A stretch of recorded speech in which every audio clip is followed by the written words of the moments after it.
C'è il microfono, lo usiamo. Sì.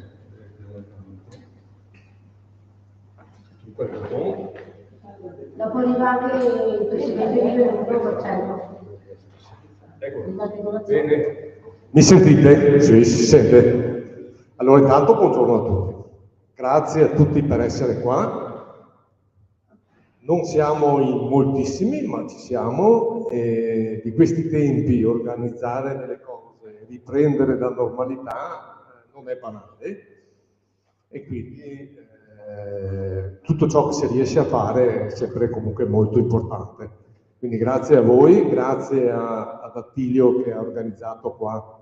Dov'è Attilio?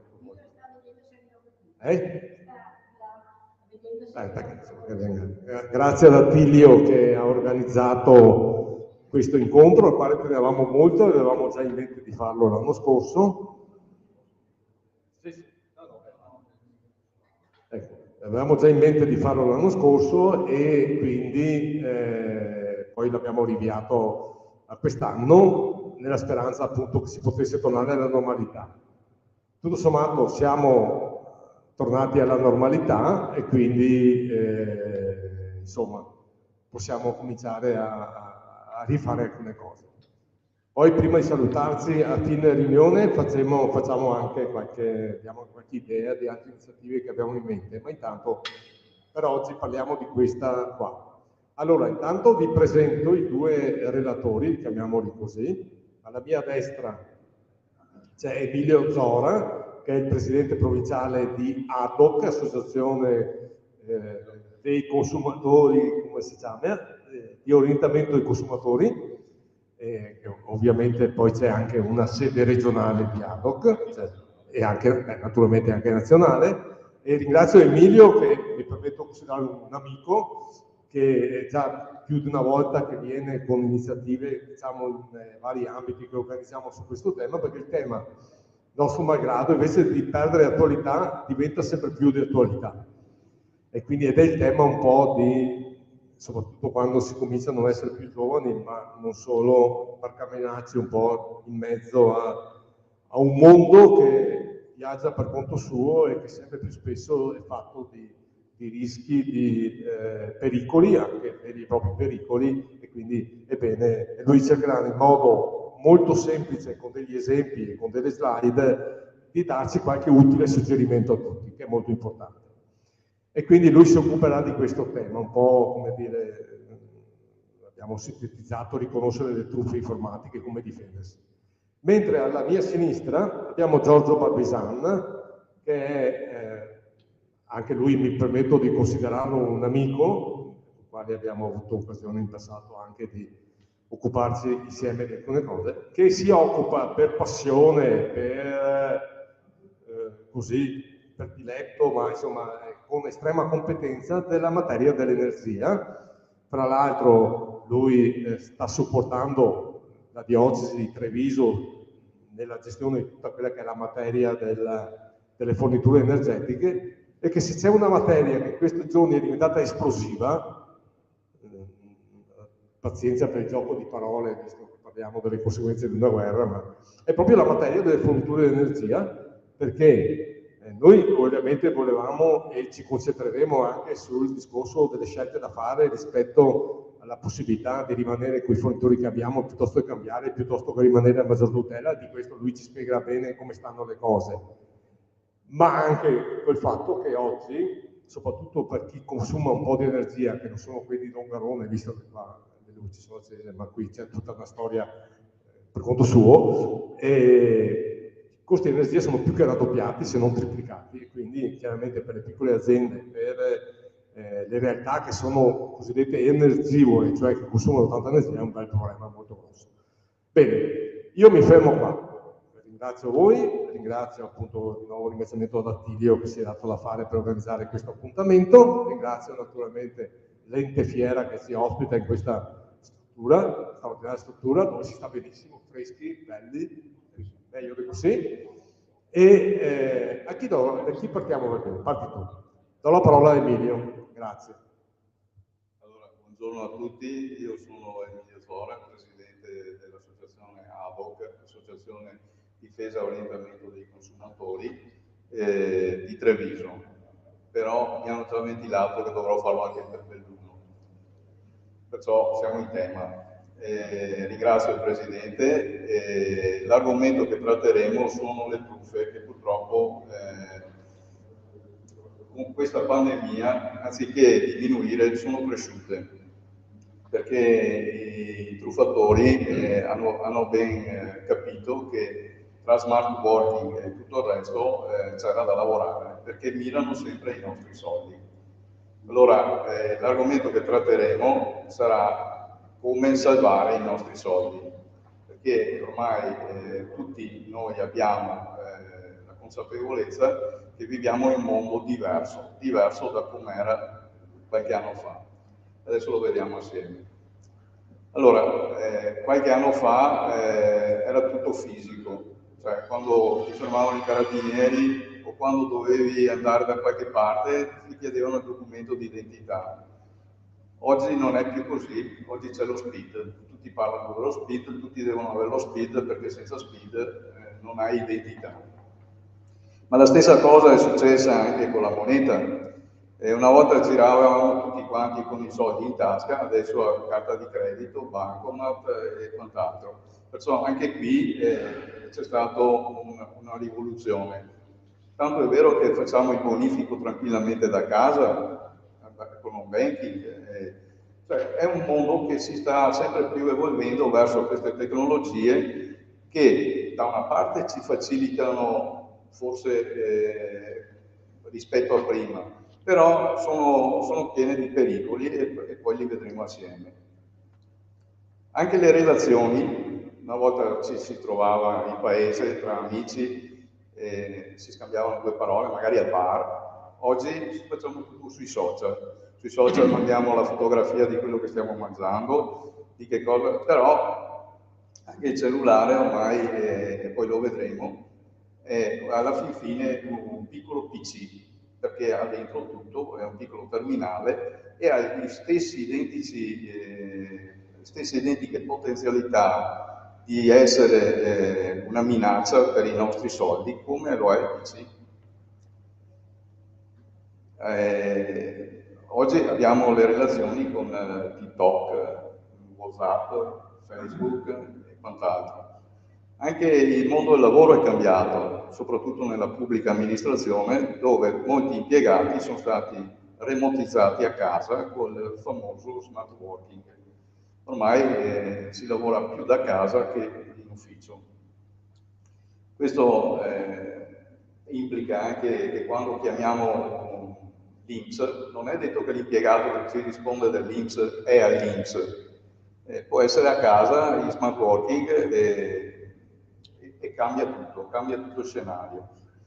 Allora, di truffe le possiamo dividere in due macro tipo di truffe. Una è quella, diciamo, professionale ed è fatta da veri esperti e lì c'è da stare molto ma molto attenti, ma bisognerebbe forse essere anche degli esperti per fronteggiarli, perché questi qua sono veri professionisti. Poi ci sono le truffe, quelle semplici, io le chiamo phishing, però all'interno della parola phishing poi vedremo che c'è tutto un mondo. I phishing sono quelle truffe che sono un po' subdole, cercano di far leva su quella che è il nostro modo di fare, il momento di disattenzione, diamo per scontate certe cose e poi è tutta una bufala, però tutte e assolutamente tutte mirano a portarci via i soldi e purtroppo quando succede sono dolori. Allora, quelle phishing, cioè, ci arrivano normalmente per la posta elettronica, che è quello più usato, ci arrivano per un acquisto incauto che facciamo noi sempre attraverso la rete internet, oppure l'installazione di programmi gratuiti. Spesso l'installazione di programmi gratuiti è un ottimo veicolo per portare virus all'interno del nostro PC, perché di gratis non c'è niente. O paghi oppure gratis, c'è sempre qualcosa che non fa parte del gratis. Poi visite a siti dubbi, cioè certi siti vanno evitati. Diciamo una parola, i siti sexy è meglio sempre evitarli, perché sono pieni di tranelli, sono pieni di cose un po' dubbie. L'accesso al link dubbi, i link sono clicca qui e ti portano da un'altra parte. Ecco, bisogna stare attenti prima di cliccare. Se abbiamo dei dubbi, notiamo che la pagina non è un po' diversa da quello che dovrebbe essere normalmente, sempre sospettare, sempre stare attenti. L'utilizzo delle stesse credenziali. Cosa sono le credenziali? Sono le nostre password, per esempio, per accedere in banca o per fare un pagamento con PayPal o fare qualche altra operazione.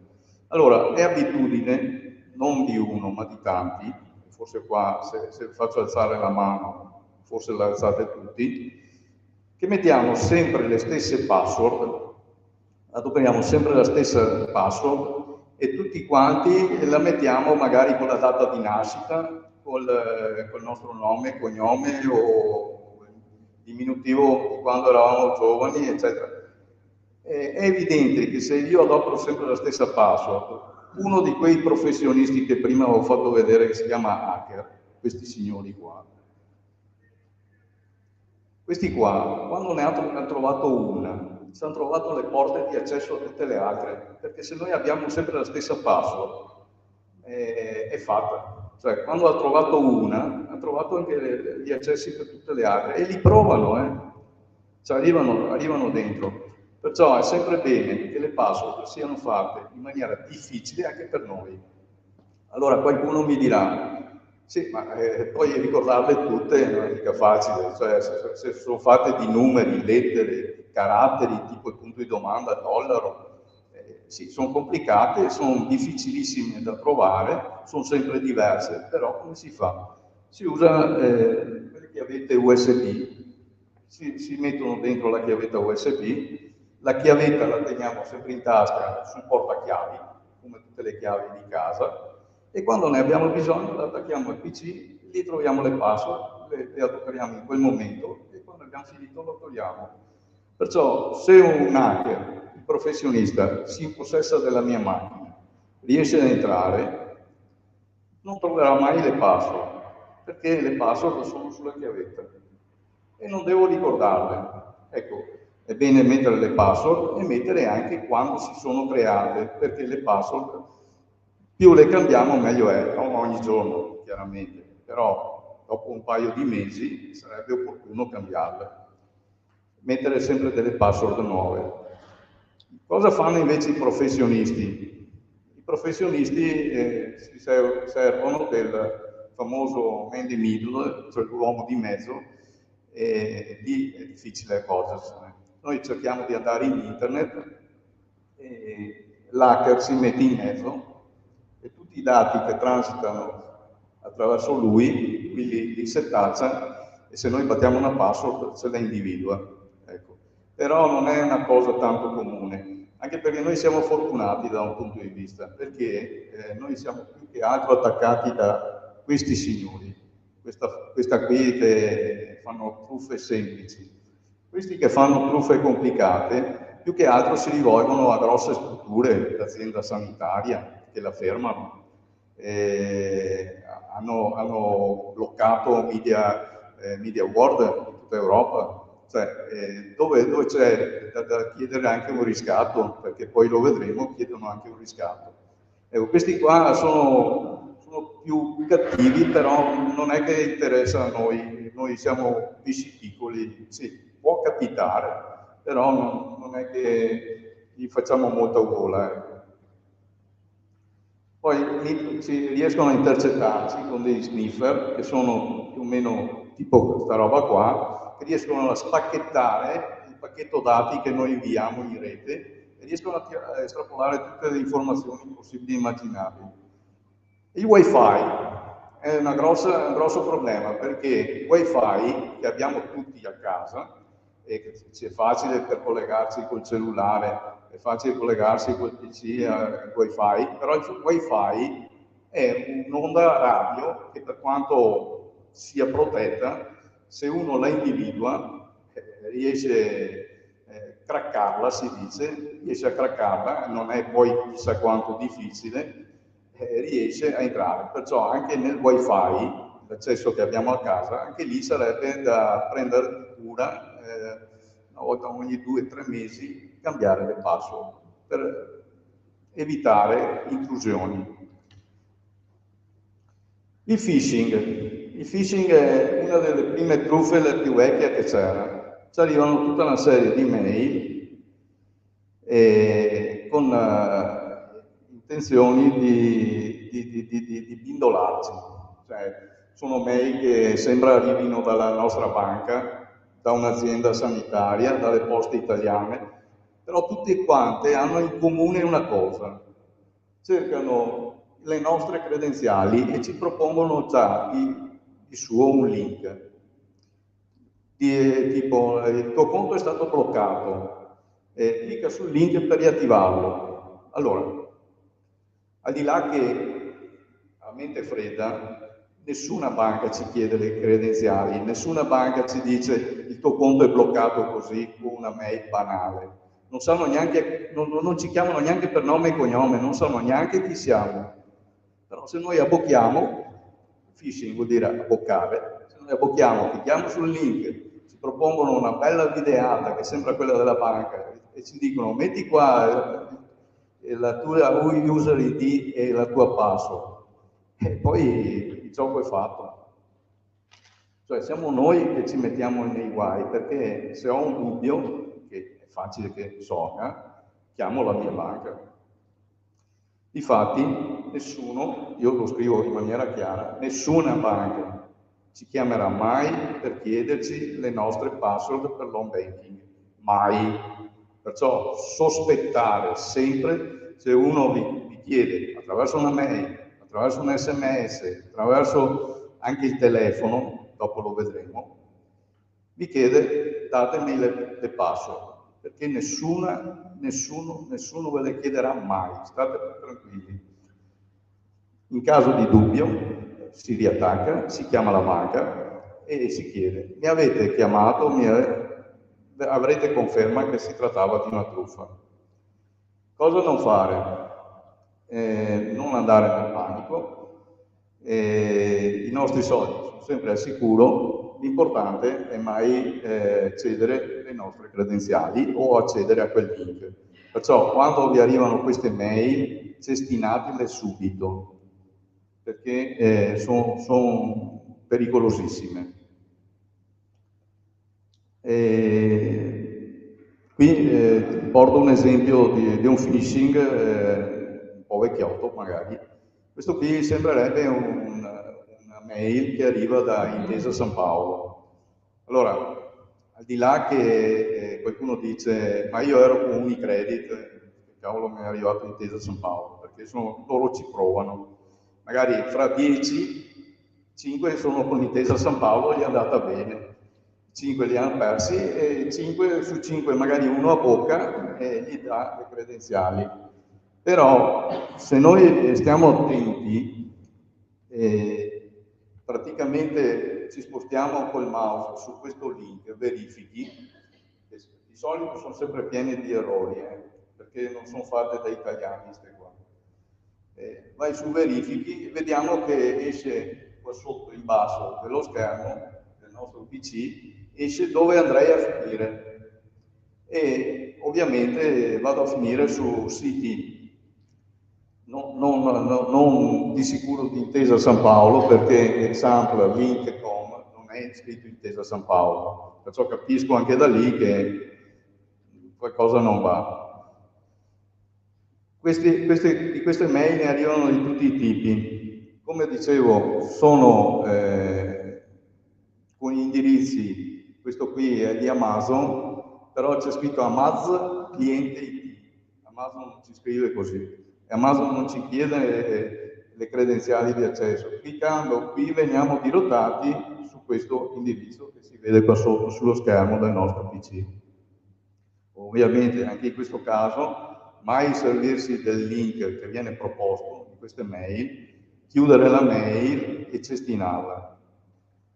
Poi una soluzione che può aiutarci, spesso quando andiamo su queste pagine o abbiamo questi link, c'è l'HTTP, questo qui, che sta per Hypertext Transfer Protocol, mentre questo qui è già più sicuro, l'hanno frodato anche quello, ma S sta per secret, vuol dire che è criptato. Questo qui è già più sicuro, però di sicuro non c'è niente. Quando ci propongono una mail e cominciano a chiedere dammi la tua password per entrare, buttare via immediatamente.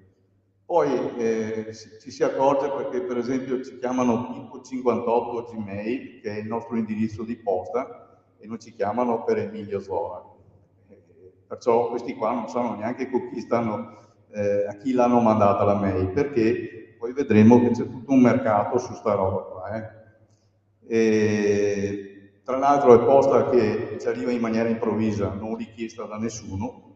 La banca mi manda una mail alle 10 di sera per dirmi che il mio conto è stato bloccato, devo sbloccarmelo io. Cioè, è assurda. Solo da gennaio ne ho avuti 2 che gli hanno portato via ben 5.000 euro nel giro di forse 3 minuti. 3 minuti. Cioè 5.000 euro per uno che vive di pensione non li trova per terra. E poi capiremo perché gli hanno portato via 5.000 euro. Sì, dal conto corrente. Ma poi vedremo le tecniche che adoperano questi signori. Perciò mai aprire il link, mai fornire dati sensibili e personali. Ricordate che le password del vostro home banking sono come le chiavi di casa. Voi le dareste le vostre chiavi di casa al primo sconosciuto? No. E allora non si danno mai a nessuno. Come dicevo, non accedere a quei link perché vi portano sicuramente, anche solo l'accedere al link che vi porta in una pagina, anche se poi non fate nessuna operazione, potrebbe il browser, attraverso il browser, potrebbe arrivarvi un virus all'interno del PC, che lavora poi in secondo tempo.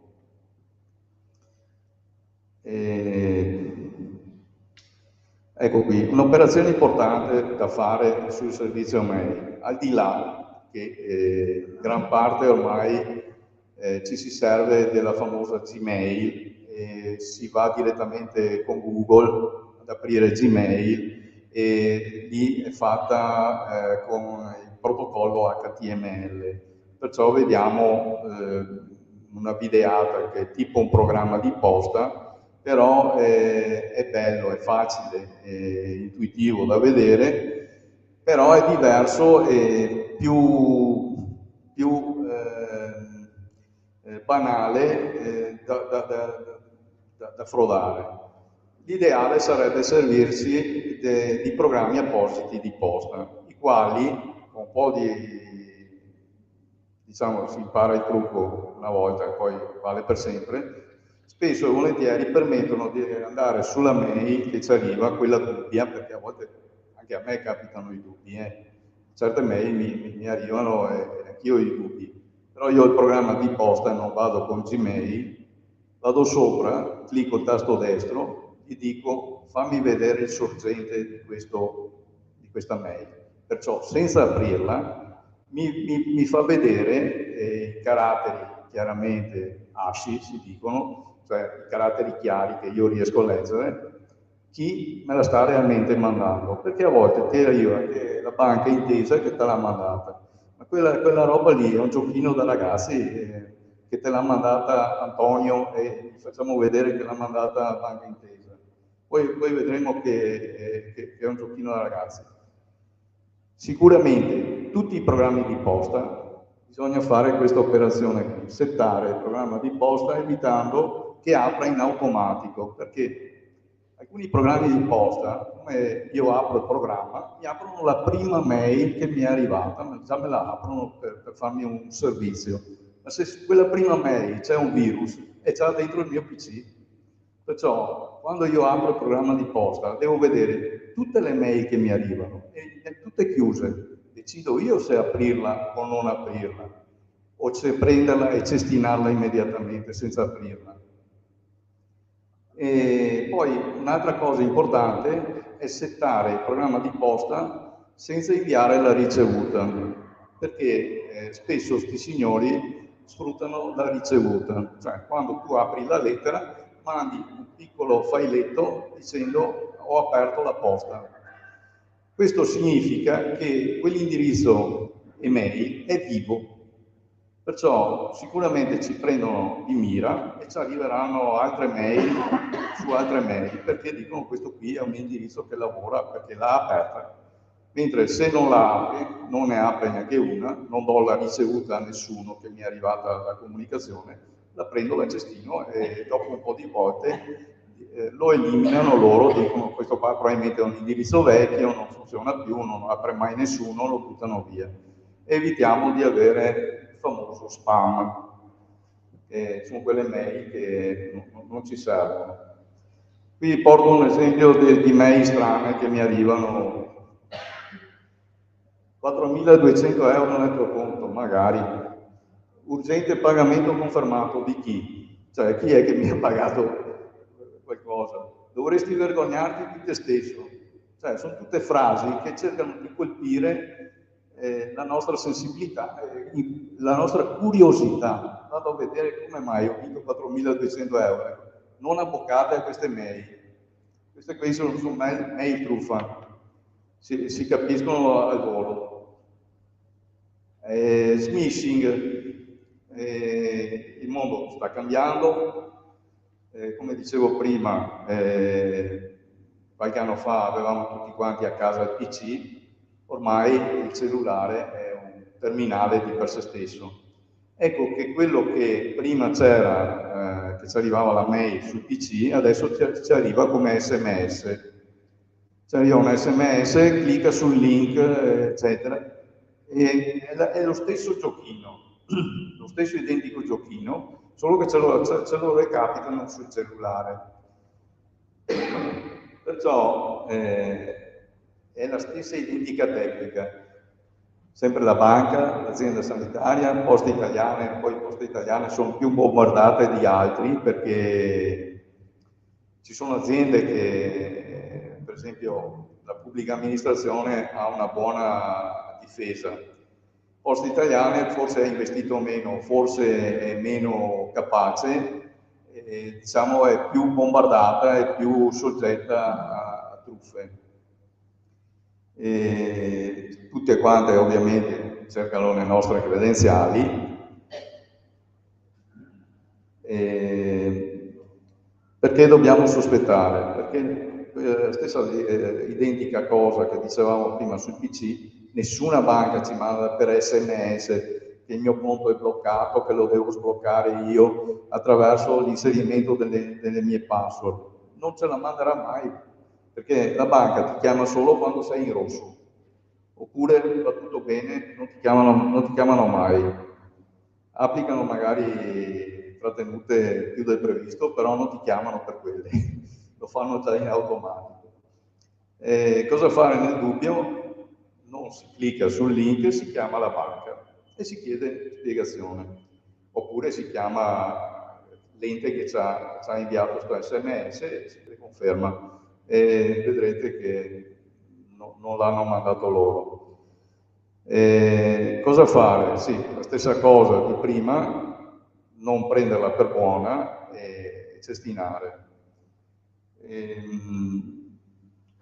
La truffa è la stessa identica del phishing, solo che qui prende il nome da smishing, inglese, che è la coniugazione tra SMS e a bocca per SMS, si chiama smishing.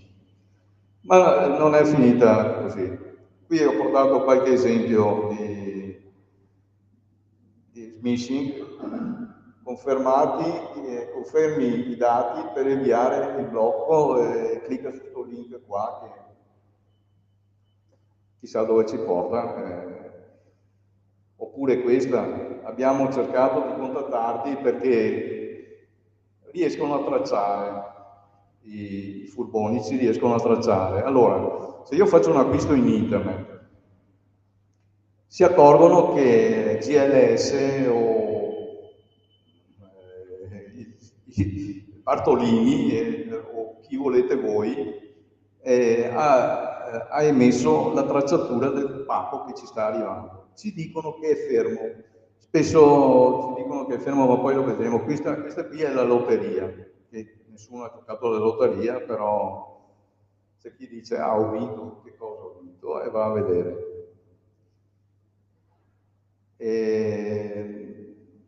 Qua c'è l'anomalia del conto, volevo arrivare, ecco qui, il tuo pacco è stato bloccato. Questo qui a volte ha due aspetti. In questo caso è il terminal 2, perché si accorgono che la tracciatura è un pacco che arriva dall'estero. Perciò ci fanno credere che il pacco è stato trattenuto in dogana perché mancano 1 euro, 2 euro. E clicca sul link che gli metti dentro. Allora uno clicca sul link e ti si presenta una pagina simile alla dogana e ti dicono devi fare un versamento di 1 euro. Tu fai il versamento di 1 euro, però devi farlo dichiarando le tue credenziali. Basta, è fatto. Gli abbiamo ceduto le password per accedere alla banca o alla carta di credito.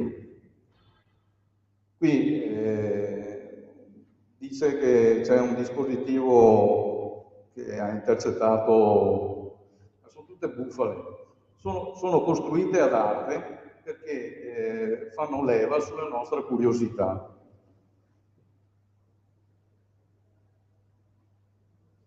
Un dispositivo non riconosciuto cerca di collegarsi online sul tuo conto, clicca qui per bloccarlo.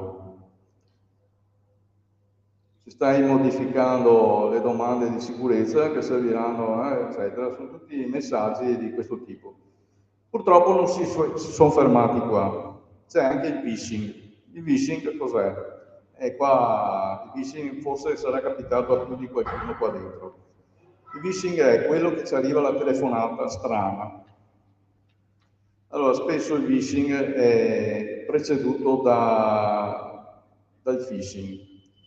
Perché? Perché le banche da un po' di tempo a questa parte hanno introdotto il codice OTP, quello che scrivo qua sotto. È un codice usa e getta per entrare nel nostro conto. Cosa che succede? Noi entriamo sulla pagina home banking, mettiamo la user ID, che è di solito il numero del nostro conto, e la password. Dopodiché sul nostro cellulare ci arriva un codice a 6 cifre che noi dobbiamo inserire nel passo successivo per poter accedere al nostro conto corrente. Allora, cosa fanno sti signori? Loro hanno già le nostre password perché magari le abbiamo date col phishing. E come sono spariti questi 5.000 euro a quei due signori che ho detto prima?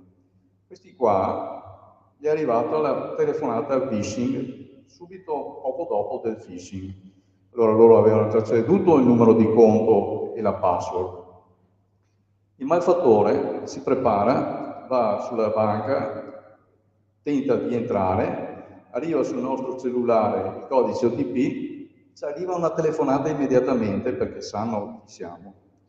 Abbiamo dichiarato attraverso il phishing anche il nostro numero di cellulare. Ci chiamano e ci dicono siamo della sicurezza della banca, c'è qualcuno che sta entrando nel suo conto, mi dia quel codice che lo blocco io immediatamente.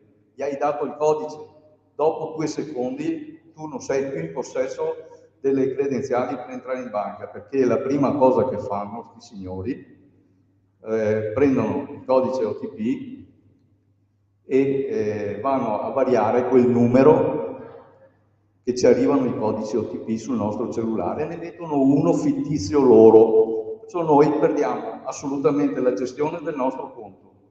Non siamo più capaci di entrare nel conto bancario e come seconda operazione, fatto questo, con tutta tranquillità ci fregano i soldi. Perché 5.000 euro? Perché è il tetto massimo che questi signori avevano al giorno. Allora, un altro suggerimento, se la mia pensione è di 1.500 euro, non faccio un tetto massimo di 5.000 euro prelievo al giorno, perché mi servirà forse una volta all'anno. Allora vado in banca e gli dico, per favore mi correggi il tetto massimo di prelievo a 1.500. Se proprio ci casco dentro, avrò rimesso 1.500, ma non 5.000 euro. Non dico con chi questi signori sono incappati, però del danno di 5.000 euro hanno portato a casa 500 euro a fatica. Perché poi le banche dicono, ma sei tu che mi hai lasciato il prelievo a 5.000 euro, dovevi dirmelo tu, perciò tu sei colpevole quando lo sono io. Poi sei tu che hai ceduto le password. Ed è difficile spuntarla. Perciò bisogna stare bene attenti. Ovviamente i soldi ce li prendono, dov'è che li mettono? Li trasferiscono o all'estero o li trasformano in bitcoin che non sono più tracciabili. Sono soldi che spariscono e basta. Qualche volta le forze dell'ordine sono in grado di beccarli, però non è facile perché la rete internet è anche fatta di, diciamocelo subito, la rete internet che adoperiamo noi è un mondo visibile, come si adopera la vignetta dell'iceberg. E la punta dell'iceberg, lì c'è il web, quello che adoperiamo noi. Sotto l'acqua c'è il dark web, che è la rete internet nascosta, che è molto più grande di quello che è la rete che vediamo noi. E perciò lì c'è un mondo di truffatori, di ladri, tutte le malefatte possibili e immaginabili, spaccio di droga, comunicazioni difficili la polizia controlla, però è difficile spuntarla. Allora, il phishing abbiamo visto che viene adoperato principalmente per queste cose. Si spacciano per l'azienda sanitaria, cosa è che dobbiamo fare? Mai cedere quel codice OTP. Perché se ci arriva il codice OTP sul cellulare, vuol dire che uno sta cercando di entrare nel mio conto, ma non è certamente quello che mi ha chiamato. Sì, cioè è lui, ma non è che sta cercando lui di entrare, perché altrimenti se io non faccio un accesso alla mia banca non mi arriva il codice OTP. Il mio telefonino non è che si impazzisce, mi manda un codice OTP a caso. Perciò dobbiamo stare attenti, mai cedere quel codice lì. E cosa fare? Riattaccare subito, avvisare le forze dell'ordine o avvisare la banca che c'è un tentativo di accesso fraudolento. Ecco, quello dobbiamo fare, non dobbiamo fare altro e non cedere niente a nessuno. Poi, sto wishing, cosa è che fanno? A volte vi è mai arrivata la telefonata, pronto la signora Maria? No, io mi chiamo Antonella. E così sanno che a questo numero c'è la signora Antonella. Poi la volta dopo, lei ha la bolletta con Enel? No, non ce l'ho con l'Enel, perché io sono con... Va bene, prendono informazioni. Nel giro di 5-6 mesi sanno tutto di noi. Questo è un modo di fare phishing. Oppure la truffa del cambio gestore. Ci arriva, di solito lavorano in due. Allora il primo ti chiama, ti dice, guardi, sono della team, non faccio pubblicità, sono della team e volevo avvisarla che dal prossimo mese la sua fattura, perché c'è stato un problema che non c'è, le aumenteremo il telefono a 50 euro al mese, anziché 30. Però è libero di cambiare gestore se vuole. Vabbè, dopo un giorno, a volte anche solo qualche ora, ti arriva la telefonata, sono di Fastweb, abbiamo un'ottima offerta per lei, per 30 euro, uno dice, beh, ma prima spendevo 30 euro, adesso dal prossimo mese 50, sì, gli dai il codice di immigrazione e ti fa un contratto nuovo. Spesso e volentieri questi qua poi mi arrivano che avevano preso il modem a rate con la TIM e devono pagare tutte le rate insolute. Addirittura a volte neanche ti cessano il vecchio TIM e ti attivano anche quello nuovo. Cioè, una truffa. Allora, una compagnia telefonica, e questa è un'altra buona abitudine, quando fa un aumento non ci telefonano a casa, lo troviamo nella nostra fattura e io qui lo scrivo. Alla fine della nostra fattura c'è un campo note e su quel campo note c'è scritto: guarda che dal prossimo mese, perché ce lo devono comunicare in maniera scritta, non verbale. Perciò se uno vi chiama, vi dice mi legga la sua fattura, forse il dottor Balbisano lo dirà, mi lega la sua fattura perché io le faccio risparmiare. La mia fattura di energia elettrica è un documento mio personale che non devo divulgare a nessuno perché sono affari miei. Tu dimmi quanto mi fai l'SMC, standard metro cubo, o dimmi quanto mi prendi al kilowattora, poi i miei conti me li faccio io, perché tu non sai neanche quanti kilowattora consumo all'anno. Perciò sempre stare attenti a queste truffe. Di solito ti chiamano il giorno dopo, ti chiama un altro, cambia la voce e il motivo è sempre quello di rotarti verso un altro fornitore di servizio. Allora, il numero che ci chiama può essere un call center, può essere, ma è anche quella una truffa, perché possono farci credere che ci sta chiamando quel numero e invece tutto un altro. Sono numeri virtuali, c'è un vero e proprio commercio e questo commercio non è fantasia ma si chiama spoofing. Il spoofing è comunissimo in internet. Lo spoofing permette, io qua faccio vedere un sito di spoofing, loro la vendono per fare lo scherzo all'amico, ma in realtà può andare bene per fare lo scherzo all'amico, ma può anche essere motivo per qualche malintenzionato fare qualcosa che non va bene. Riescono a cambiare il numero di telefono, riescono a mandare un fax che non esiste, riescono a inviare una mail fittizia, riescono a mandare sms che non si sa da chi provengono. Perciò se ci arriva anche la telefonata ed è un numero verde, non è detto che sia il numero verde.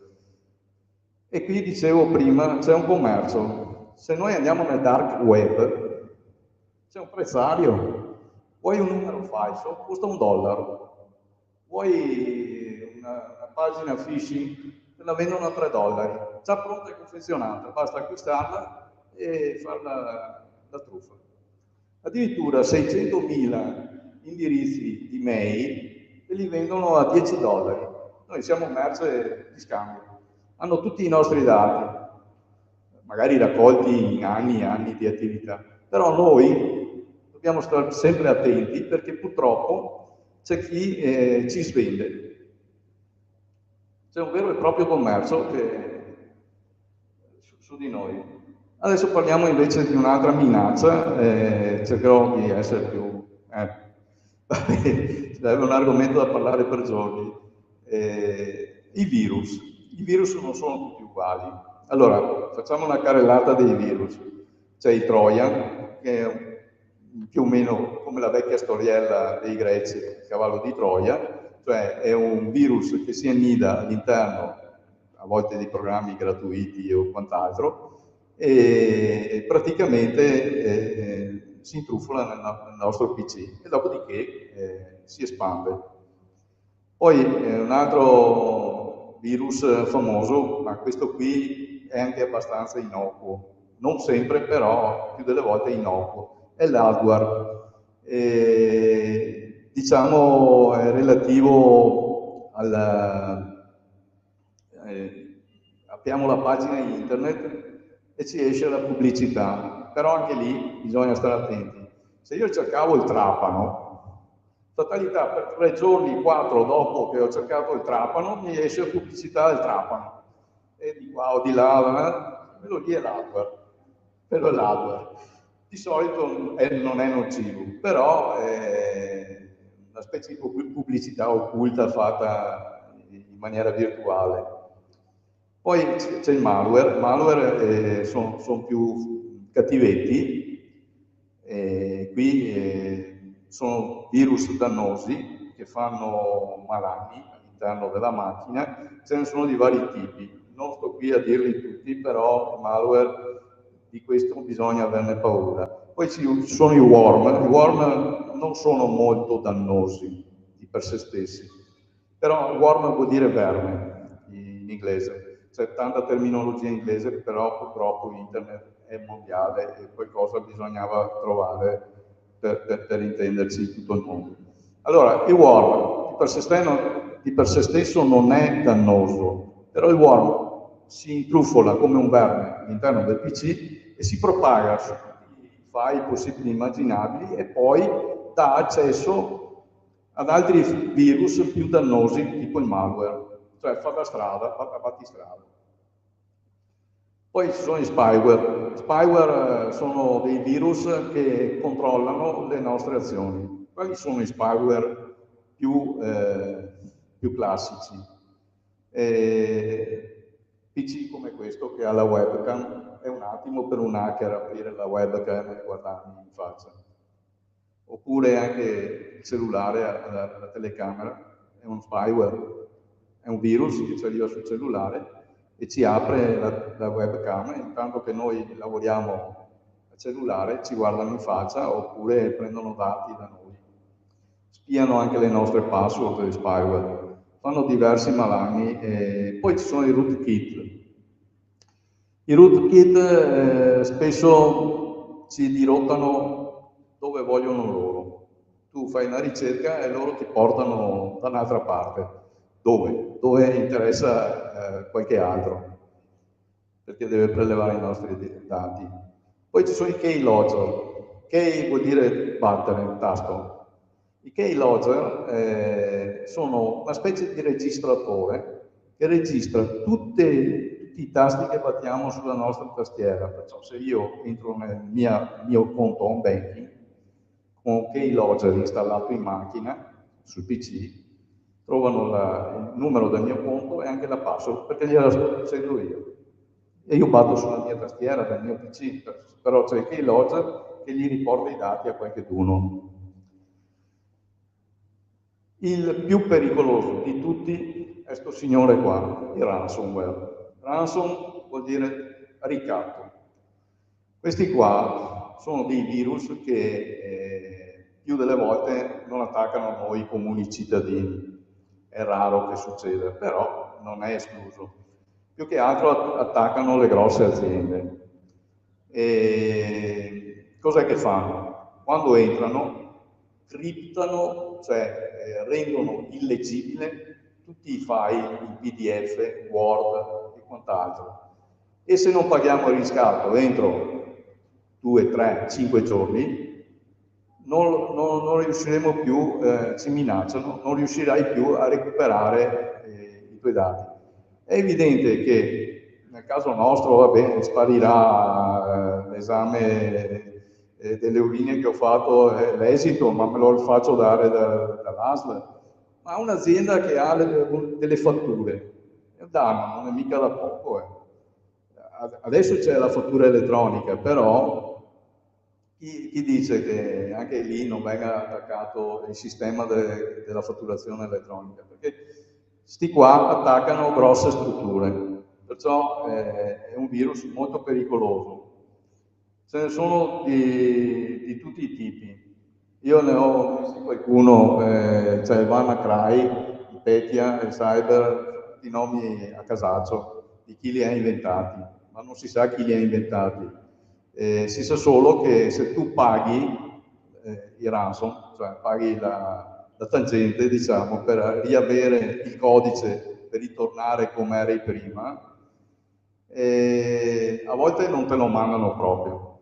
Hai pagato, sono spariti i soldi e non ti arriva niente. A volte invece te ne mandano uno a caso che resti come prima, che non riesci più a vedere niente.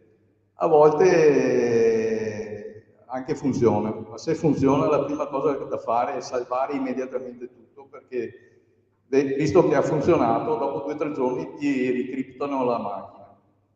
Perciò questo qui è dannosissimo, fa danni da non credere. Difendersi da tutta sta roba, da tutti questi pericoli, perché bisogna pur trovare una soluzione. Allora, le difese sono un buon antivirus. Allora, ce ne sono di gratuiti, ma sono quelli gratuiti, e di gratis c'è poco o niente.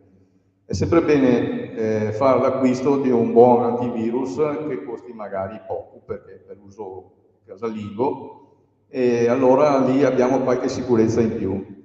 Poi, come metto io qua, installare un firewall. Cos'è il firewall?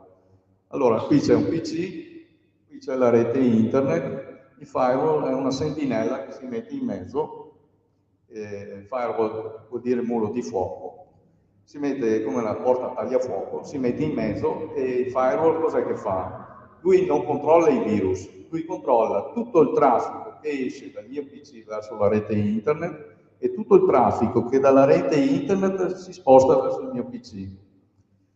Facendo così, se io ho un firewall installato, bisogna istruirlo, perché va istruito. Se io carico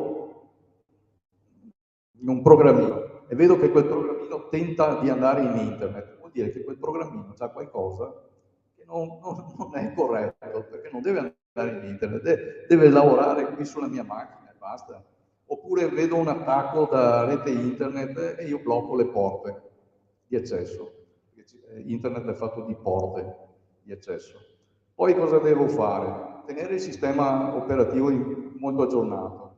Spesso chi adopera il computer sa che c'è la rottura di scatole, questi aggiornamenti, e deve aggiornarsi, anche il cellulare deve aggiornarsi.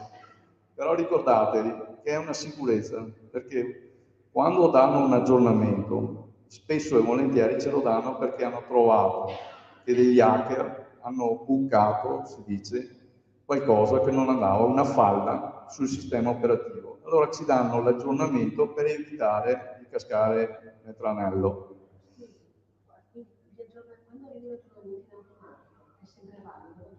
Sì, l'aggiornamento non fa male, non fa male. No, sì, te lo propone chi ha Samsung, Samsung stessa che te lo propone. E vuol dire che qualcuno si sono accorti che qualcuno è riuscito a entrare nel sistema operativo che è un Android. È un aggiornamento proprio per salvaguardare, perché c'è chi studia come entrarci dentro e c'è chi studia come riparare il cliente da farsi, diciamo, portare via i dati. Certo. Quanto dura un antivirus? Gli antivirus, non l'ho detto, ma lo davo per scontato, ha fatto bene a farmi la domanda. L'antivirus è un programma, è un programmino semplice che gira e si basa su una banca dati. Cioè, cos'è che fa l'antivirus? Controlla i file dove di solito vanno a posizionarsi i virus, lui controlla questi file e li confronta con quelli che ha lui nella sua base dati. Se ne trova uno che corrisponde, ce lo segnala e ci dice: questo qui è un virus, lo mettiamo in quarantena oppure lo eliminiamo. Perciò, quanto dura un antivirus? Sempre. Perché periodicamente anche l'antivirus bisogna fare l'aggiornamento. No, gli aggiornamenti di solito sono gratuiti.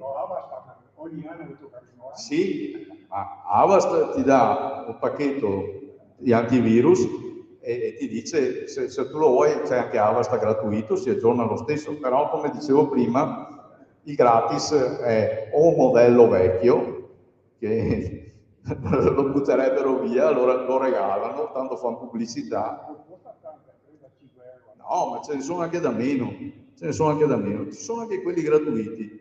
Se uno vuole può anche spendere 100 euro e allora avrà... Tutti i dispositivi. Allora Allora, spesso gli antivirus, ma poi lo spiego poco più avanti, spesso questi antivirus non sono più solo antivirus, sono anti-spam, fanno molte cose in più rispetto all'antivirus banale che c'era 10 anni, 15 anni fa. Sono molto più integrati, sono molto più astuti, eccetera. Perciò costa 30 euro, però se poi mi salva la vita, mi salva i 5.000 che mi portano via in banca, mi va bene anche spendere 30 euro. Ecco. Poi vediamo, allora, aggiornare il browser. Il browser è quello lì che apriamo per andare in internet. Anche quello fa aggiornamenti. Allora, se adoperiamo Google, gli aggiornamenti sono in automatico. A qualche altro browser, tipo Mozilla, chiede di fare gli aggiornamenti. E allora è sempre bene farli, perché anche lì, se ci danno l'aggiornamento, non è per farci vedere la finestra più bella, è perché c'è qualcosa che non va e cercano di aiutarci.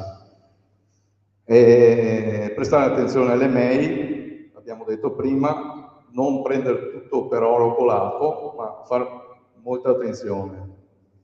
Mai aprire gli allegati delle mail se non siamo sicuri che ci arriva proprio dalla fonte ufficiale, perché spesso gli allegati contengono i virus. Cercare di non visitare siti internet poco raccomandabili. Ecco, per esempio, come diceva il signore, prendo spunto da questo. L'Avast, se io mi devo scaricare Avast, che è un antivirus, non vado sul sito di Softonic, eccetera, vado sul sito www.avast.com, perché quello è il produttore, quello me lo dà ufficialmente. Gli altri potrebbero anche darmelo, ma potrebbero anche darmelo con qualcosa di allegato che non mi va bene. Programmi gratuiti. Qui i programmi gratuiti la fa alla grande i giochi. Se avete i nipoti, i figli, che so io, che fanno giochini in internet, o li compri, allora va bene, li hai comprati. Ma se li scarichi gratuitamente, di gratis non c'è niente, ma ci sono tanti virus dentro il PC, potete stare tranquilli. Che poi l'antivirus li trovi o non li trovi è un altro discorso, ma ci sono. Salvare i dati, ecco, i dati è semplicissimo salvarli all'interno di questo PC. Uno un po' più astuto, che non sono poi tanto astuto, i dati miei sono qua dentro. Sono qua dentro perché una scatoletta che costa poco, costa una cinquantina di euro, contiene 2 hard disk, perché a volte si rompe l'hard disk, L'hard disk si rompe sempre, solo che non sappiamo mai quando si rompe, e quando si rompe il malanno è fatto, perché recuperare i dati in camera bianca, si chiama camera bianca, dove ci sono i specialisti che recuperano i dati, magari avevamo dati importanti e fotografie del nostro matrimonio, che ne so, eccetera. Per recuperare quei dati si parte da mediamente 400-500 euro in su, perché è un lavoro specialistico, ci vogliono apparecchiature particolari, devono andare a smontarlo in una camera in assenza di polvere, eccetera. Questo qui ha 2 hard disk. Quando io scrivo qualcosa sull'hard disk o quando leggo qualcosa sull'hard disk, lavorano tutte e 2 assieme. Perciò se se ne rompe uno, è difficile che si rompano tutte e 2 assieme. Quello che si è rotto lo tolgo, metto un altro e faccio la copia immediatamente. Non ho mai perso i dati. In più questo lo stacco e gli hacker, anche se si impossessano della mia macchina, non avranno mai i miei dati perché sono dentro qua. Le password, sì, quello che dicevo prima, sì. Le password, quelle che dicevo prima, mi raccomando che siano sempre diverse e cambiarle. Mai cedere le credenziali, link sugli SMS. Altri programmi, oltre all'antivirus, ci sono gli spyware, anti-spyware, anti-malware, anti-hardware, eccetera. Si trovano anche programmi specifici, si trovano anche gratuiti volendo. sospettare se il PC vi diventa lento improvvisamente o se vi cambia la pagina iniziale del vostro browser. Acquisti in internet. Allora, gli acquisti in internet non conviene mai farli con il bancomat, non conviene mai farli con la carta di credito, ma è meglio andare in banca e dire se gentilmente ci vogliono dare una prepagata e la carichiamo solo nel momento in cui dobbiamo fare l'acquisto e dell'importo che ci serve. Devo comprare una lavatrice 300 euro, metto 300 euro sulla prepagata e vado a pagarli. Poi la prepagata, mai fare l'acquisto, perché la prepagata corrisponde, una volta caricata, né più né meno a una carta di credito. Allora è sempre bene servirsi di PayPal, che offre anche una garanzia, ed è una banca dove lei sola sa che noi utilizziamo questa carta di credito, ma in internet non dirà mai i dati della nostra carta di credito. È una sicurezza in più, che male non fa. Poi ovviamente non andare a acquistare dal primo sconosciuto, ma servirsi di qualcuno di serio, tipo Amazon, AliExpress, eBay, ePrice, ce ne sono tantissimi.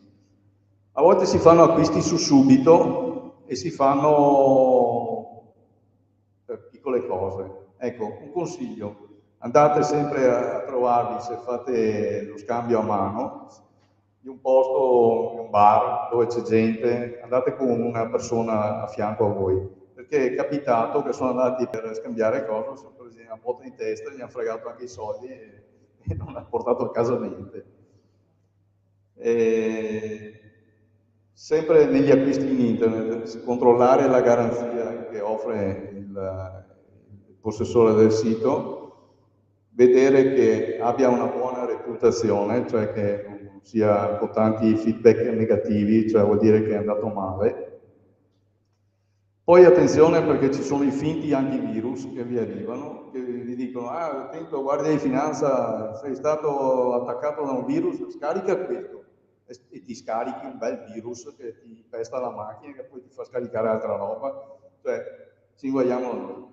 Gli antivirus buoni sono Avast e quant'altri, AVG, eccetera, quelli famosi, ecco. Adesso vediamo delle truffe, ma rapidamente, delle truffe informatiche. Troppo avanti. Taglio, mi fermo qua. Mi fermo qua. Allora, faccio una carrellata veloce. Sì. Truffa del Vaia è famosa, ma ci cascano sempre. Vi mandano su un postomat, tipo bancomat, diciamo delle poste, e vi dicono che vi ricaricano la PostePay. In realtà vi frodano i soldi. Eccolo qua. Poi questa qui è la truffa la salto perché è difficile e lunga da spiegare. Questa qui è del broker, finto investitore. Tu investi e lui ti dà dei soldi, ti fa vedere che l'investimento va bene, e tu investi ancora di più, oppure chiami anche gli amici perché questo qua rende, insomma, quando hai incassato una bella cifra sparisce il broker, sparisce tutto.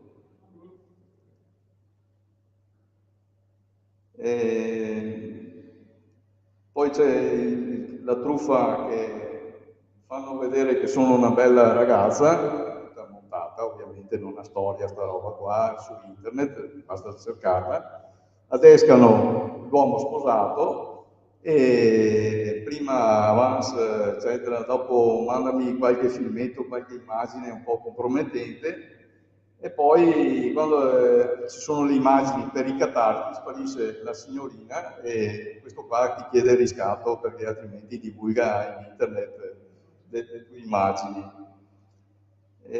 Ovviamente si tratta di persone soprattutto sposate che vengono prese di mira. Questa qui invece è quella che riguarda le signore single. Sanno già che questa qui dai 40 ai 60 anni vive da sola, più o meno la stessa cosa di prima, però qui la fanno in maniera più subdola, perché gli mandano anche il regalino, può andare avanti anche un anno. Poi alla fine è evidente che ti chiede dei soldi. E questa qui manda soldi, ma i soldi te li chiedi in prestito, poi te li ridà, ma e via così. Purtroppo poi alla fine della giostra succede che questa signora, che aveva già problemi perché è single, si è vista portare via i soldi, eccetera, si vergogna persino di se stessa e cade normalmente in depressione. Disfano una persona con questo sistema. Poi c'è la truffa delle finte multe, la truffa sulla finta eredità e via dicendo. Cos'è che dico io? Un vecchio proverbio diceva fidarsi bene, non fidarsi meglio. Allora state sempre attenti. Posso fare una domanda? Certo. Io uso le applicazioni banca apposta, ho le app. Va bene. Quelle le passo sulle sicure, quelle no, Le passo, sono sicure, basta non cederle a nessuno. Come le chiavi che hai in casa, le chiavi che hai in tasca le tiene lei e non le dà a nessuno. Allora, grazie. No, dica pure. Eccolo, allora prego il dottor Balbisan, intanto ringrazio Emilio Zora che ha fatto una relazione straordinaria, ci vorrebbe darti 2 ore di domande e risposte, veramente bravo. Io sapevo che era bravo perché... Però abbiamo la seconda parte che è altrettanto importante, quindi do la parola a Giorgio e lo ringrazio per la pazienza che ha atteso finora.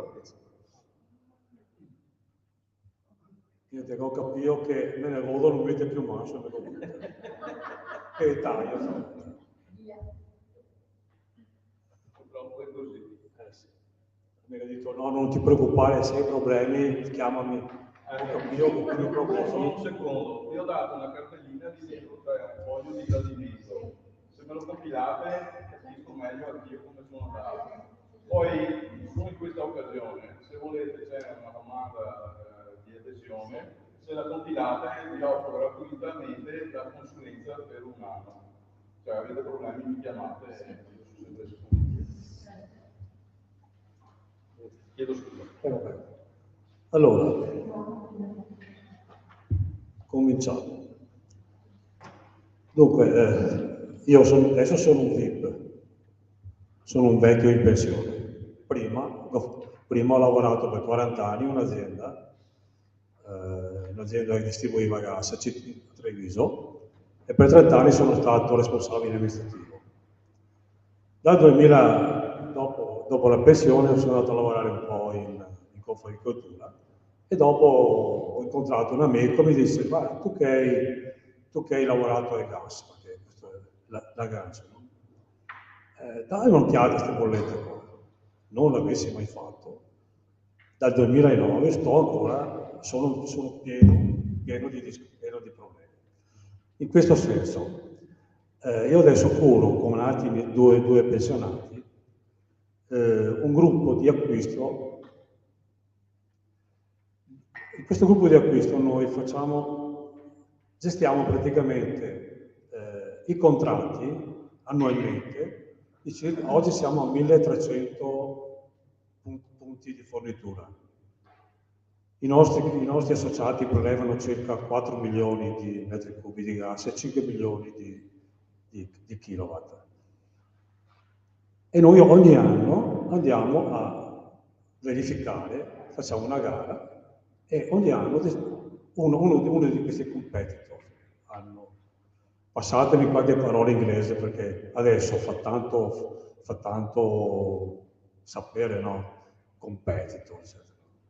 Infatti quando mi dico, un mio amico un giorno mi dice: dove c'è che te la fa? La tua location qual era? Io pensavo che fosse una roba brutta, no? Invece adesso si dice: dov'è la tua location? Dove si sta a fare ferie? Figo, per cui qualche parola in inglese mi scappa.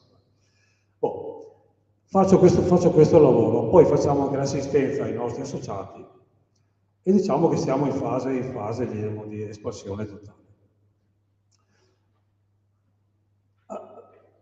Praticamente noi facciamo abbiamo sbagliato, poi vi racconto strada facendo, mi ti porto all'esperienza che ho fatto adesso in questo periodo. La situazione, volevo parlare un attimo della situazione attuale del gas. Allora, non è vero che il gas, cioè l'energia, è aumentata per effetto della guerra in Russia, no. Diciamo, la genesi di questa crisi va vista, secondo il punto di vista,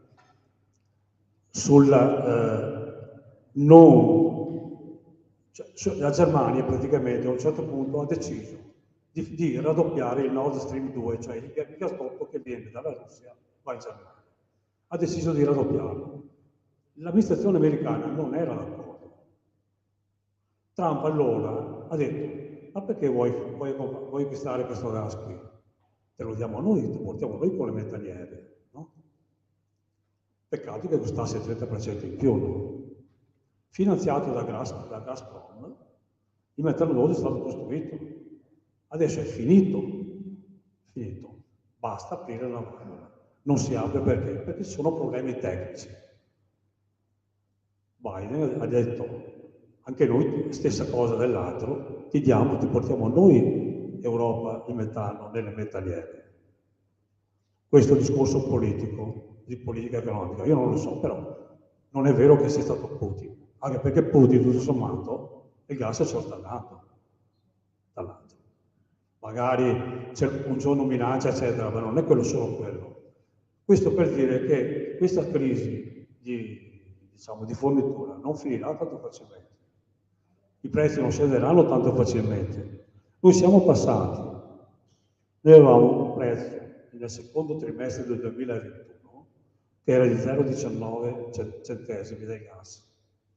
Oggi siamo a 0,89. Una cosa folle. Siamo a un aumento del 468%. Per cui l'unica cosa che possiamo fare adesso come adesso, poi vedremo fare, vi spiegherò, è, secondo il mio punto di vista, non avventurarci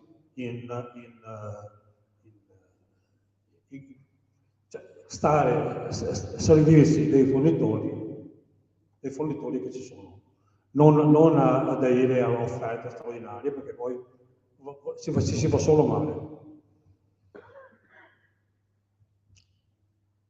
Allora, come se fosse, adesso faccio una panoramica, diciamo, veloce, dai prezzi che sono stati, diciamo, che sono stati praticati fino al 1999 e dopo i prezzi con l'entrata in vigore dell'autority.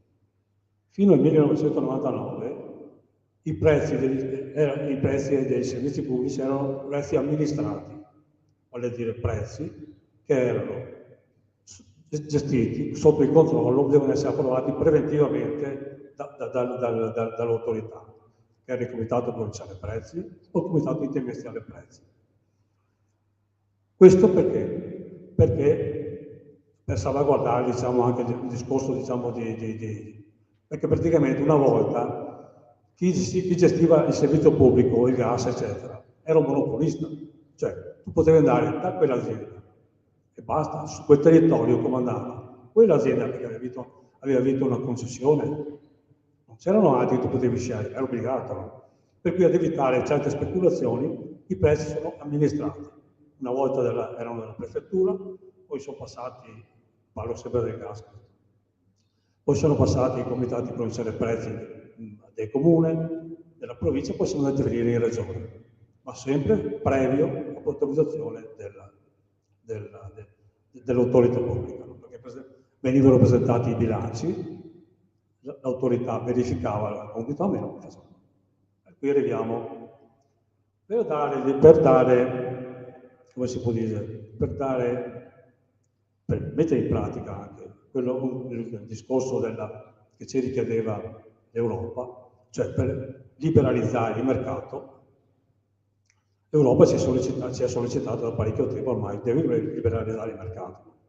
Allora, cosa è stato fatto? È stato creato, vado proprio a volo d'uccello, è veloce, è stato creato è stata creata l'autorità per l'energia elettrica e del gas prima, poi adesso è stata ampliata perché l'energia elettrica del gas e anche del sistema idrico integrato, c'è stata ampliata tutta quanta questa qui, no?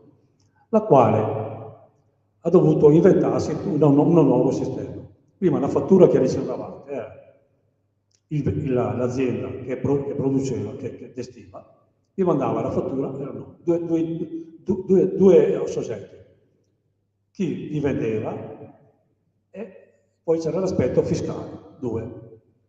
Con l'introduzione diciamo, per dare seguito come si dice, all'autority, cosa è successo? Tutte le aziende, quelle che avevano in gestione i territori, hanno dovuto separare l'attività, hanno dovuto separare, hanno creato la società che distribuisce e la società che vende. Abbiamo fatto una separazione proprio contabile. Nella fattura che adesso riceviamo ci sono sempre tre soggetti. C'è il venditore, c'è il distributore e qualche altro soggetto e c'è l'aspetto fiscale.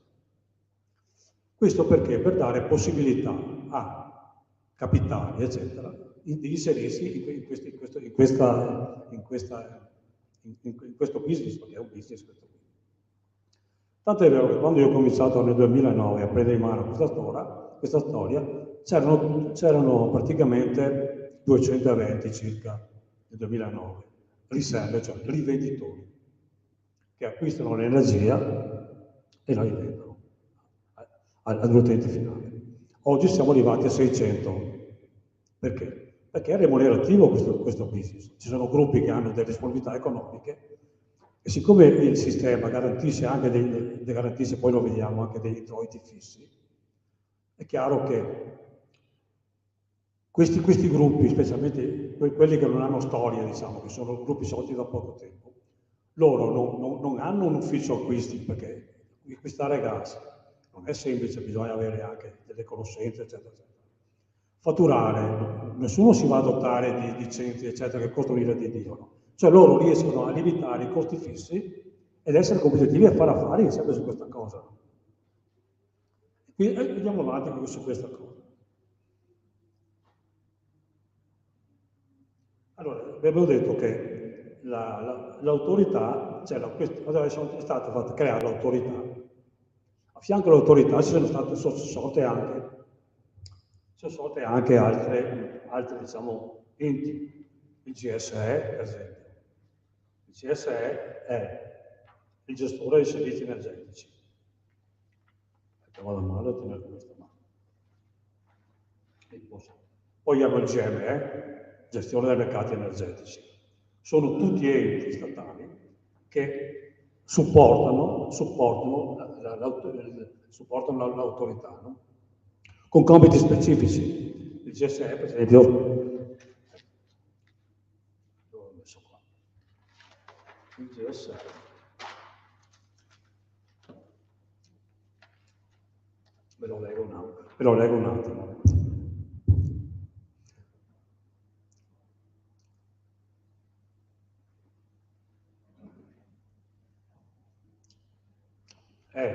Il GSE è la società responsabile in Italia dell'organizzazione e della gestione del mercato elettrico, oltre che di assicurare la gestione economica di un'adeguata disponibilità di riserva di potenza. Cioè il GSE è quell'ente che praticamente procede al lato pratico al pagamento del rimborso di quelli che hanno il fotovoltaico. Chiaro? Questo è il GSE. Il GME invece è il gestore del mercato energetico. Questo qui è il lungo braccio armato, diciamo, di dati, di statistiche, di tutto quello che vogliamo dell'autority. E dice, ed è attribuito l'incarico di promozione e di sviluppo delle fonti rinnovabili e dell'efficienza energetica. No, questo è il gestore del GME. Poi abbiamo l'acquirente unico. L'acquirente unico è quello, il compito dell'acquirente unico è quello di acquistare energia elettrica alle condizioni più favorevoli sul mercato e di cederla alle imprese di vendita a dettaglio per rifornire gli utenti domestici. Cioè sono tutti enti che praticamente sovrintendono a questa cosa.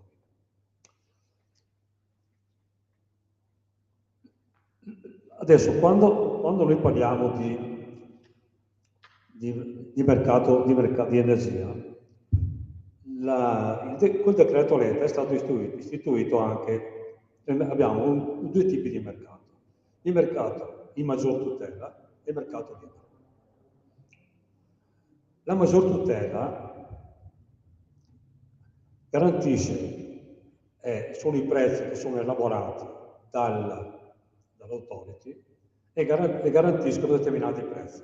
L'autority invece, quelli in mercato libero, sono prezzi che sono lasciati alla contrattazione delle parti.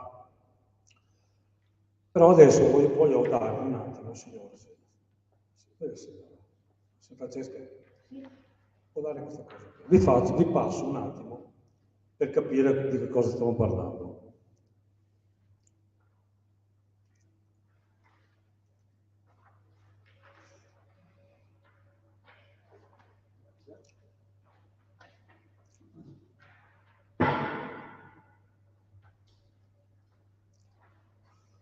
Quella è la stampa dei prezzi al quarto trimestre di quest'anno della maggior tutela.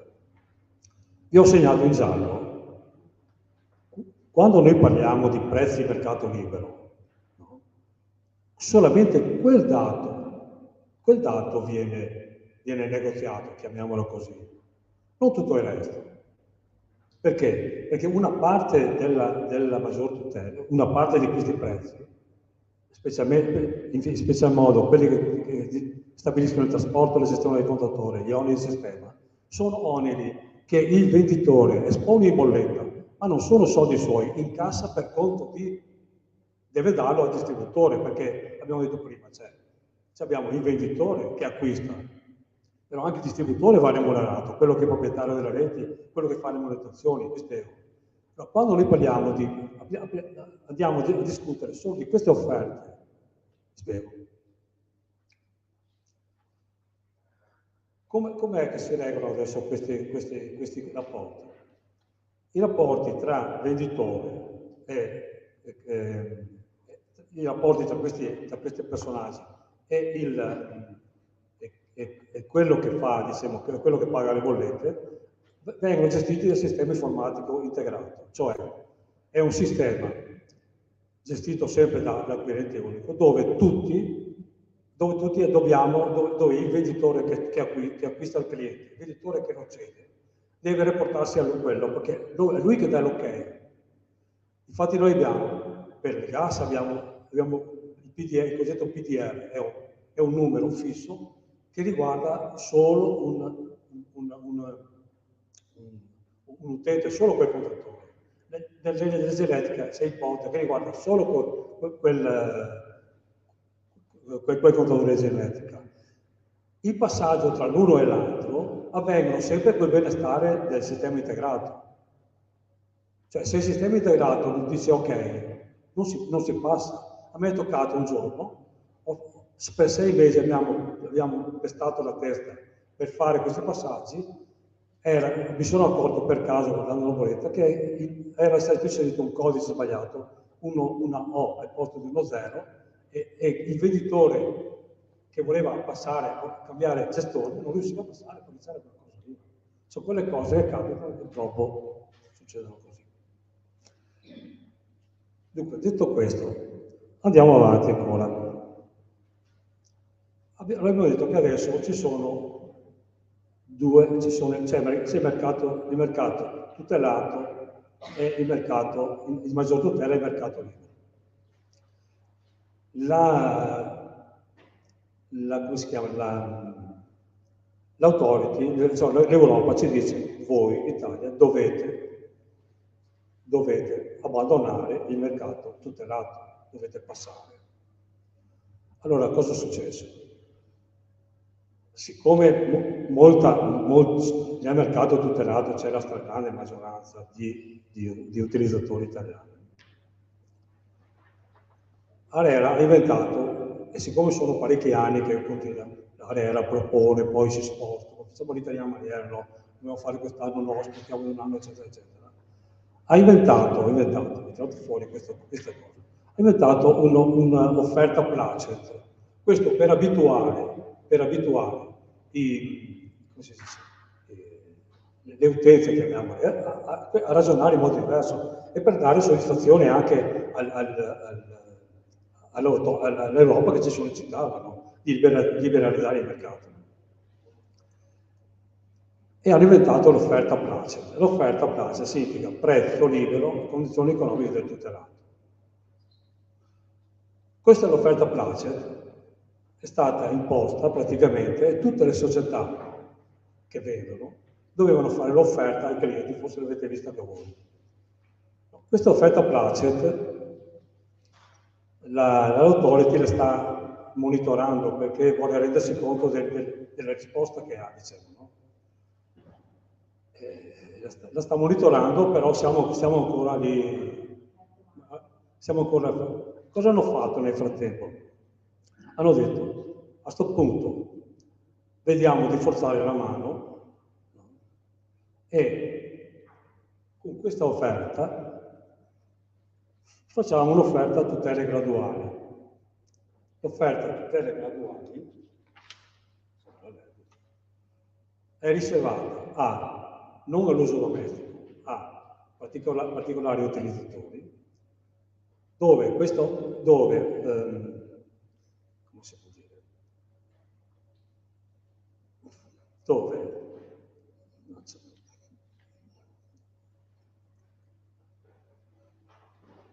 Dove questi utilizzatori possono scegliere, devo trovare qui un attimo che sono perso.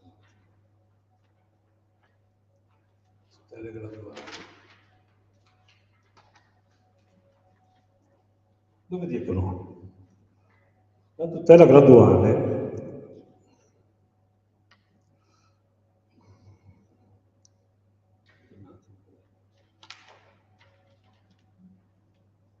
dove praticamente è riservata intanto agli utenti di energia elettrica, dove dicono tu che non sei uso domestico, tu sei obbligato a passare entro al mercato libero, no?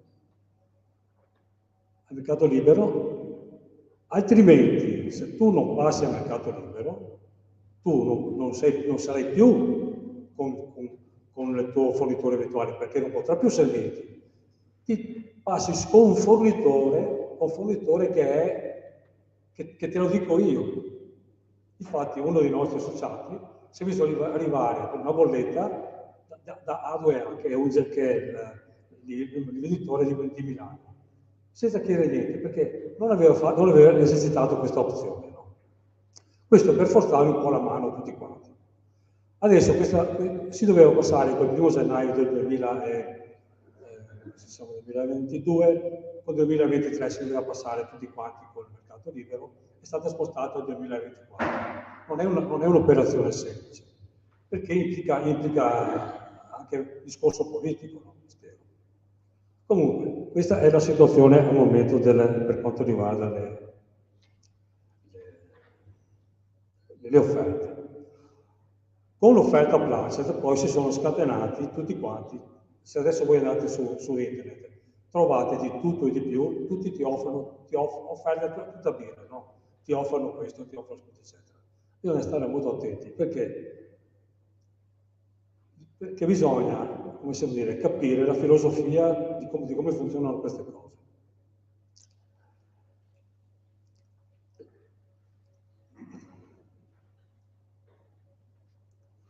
La filosofia praticamente è questa.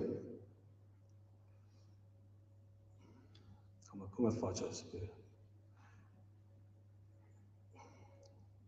Praticamente tutti questi venditori ti dicono vieni con me che ti che ti do, che ti faccio sconti, non fanno tutti sconti, tutti regalano. Non è così, perché loro lavorano lavorando sempre su un'unica voce. No. Lì bisogna stare attento a cosa ti offrono, perché funziona in questo modo.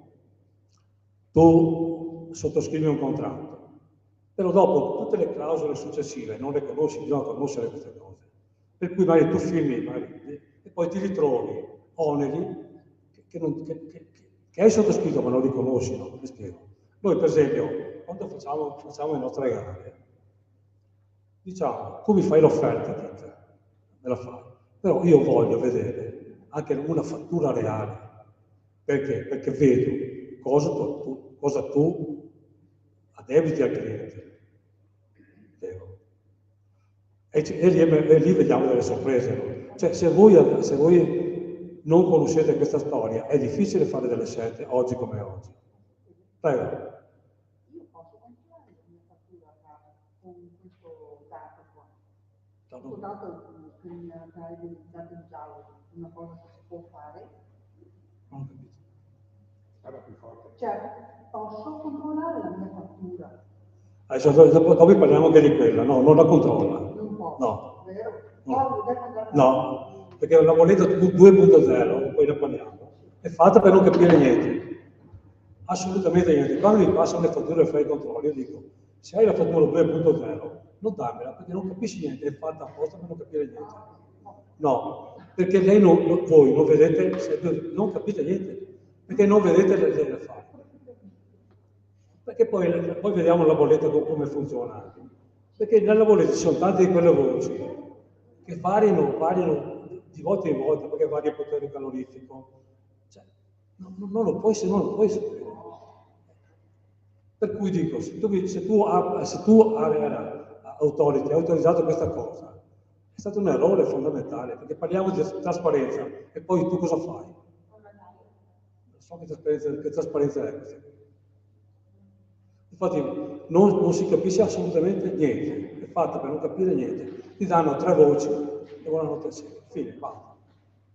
Perché se io voglio controllare il prima e dopo, non lo so. Prego. Caro Presidente, ho avuto una brutta esperienza con una questione ma ancora anni fa, che mi avevano proposto un contratto fisso per l'azienda per 2 anni, parlando di energia. Io ero nel mercato tutelato. Cosa mi è successo? Che in effetti il contratto l'avevano rispettato, però non si sa come facessero, perché devo ancora capire oggi, come avessero fatto a sbagliare i costi di distribuzione. I costi di distribuzione. Come avessero fatto a sbagliare tutte quelle voci che sono extra l'aspetto del costo dell'energia pura. Fatto sta che il sottoscritto per un certo periodo non mi sono arrivate le bollette, poi a un certo punto mi è arrivata una bolletta molto alta, 9-10.000 euro, e lì ho iniziato un attimo a indagare, a capire, no? Come avete il signore, a capire come facevano a imputare queste cose. E lì ho dovuto chiamare l'amico ingegnere e lui mi ha spiegato i costi, tutti questi calcoli, che sono poi, basta andare dentro il sito e ci trovo tutte le più belle formulette. Fatto sta che con le formulette che io mi sono poi messo lì pian pianino a ricostruire tutta la vicenda dei vari consumi che ho avuto all'interno dell'azienda, e mi sono trovato che ogni mese praticamente mi sballavano di 600-700 euro al mese. In più mi arrivava a casa e chiudo. Che cavolo. Cosa ho dovuto fare? Ho dovuto intanto gestire tutto.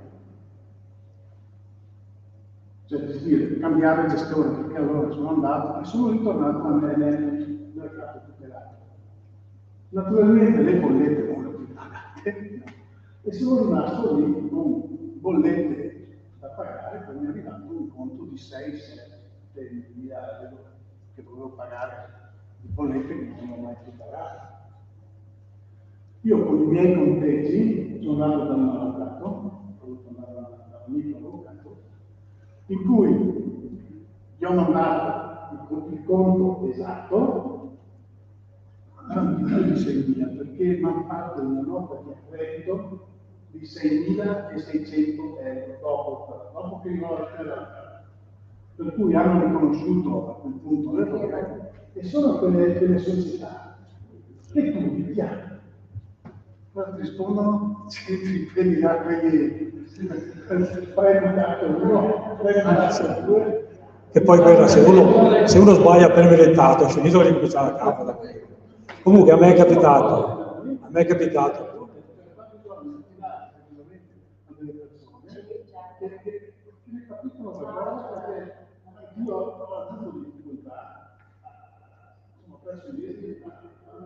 No, non è facile, non è facile. A me è capitato 20 giorni fa, mi chiamano, mi dicono guarda, è brutto fare i nomi però, la verità. Ne ha fatto una fattura di conguaglia di 46.000 euro. 46.000 euro, se sono sbagliato. No, 46.000, l'ho vista. Vedi un po' cosa possiamo fare. Perché il brutto di queste procedure è che se tu vai in contestazione non lo puoi andare in autorità giudiziaria, devi passare prima per la conciliazione. La conciliazione viene fatta online. Se non sei esperto di lingua, ti sotterrano, capito? Allora, non è possibile, c'è un errore, era evidente un errore, però dico, tanto ti mandano fuori. Dicevo prima una Marcello, ho passato 3 giorni, ho guardato l'impossibile, perché poi quando mi metto vado alla fine. Sono riuscito a trovare l'errore. Avevano fatturato in più 170.000 kWh. L'ho trovato l'errore. Dopo un mese è arrivata una fattura negativa di 51.000 euro. Cioè il cliente si è messo in tasca 5.000 euro. Succede anche questo, giusto per divagare un attimo. Succede anche questo, che magari... È successa un'altra cosa, perché quest'anno, l'anno scorso, con il discorso di passare al mercato del numero, eccetera, no?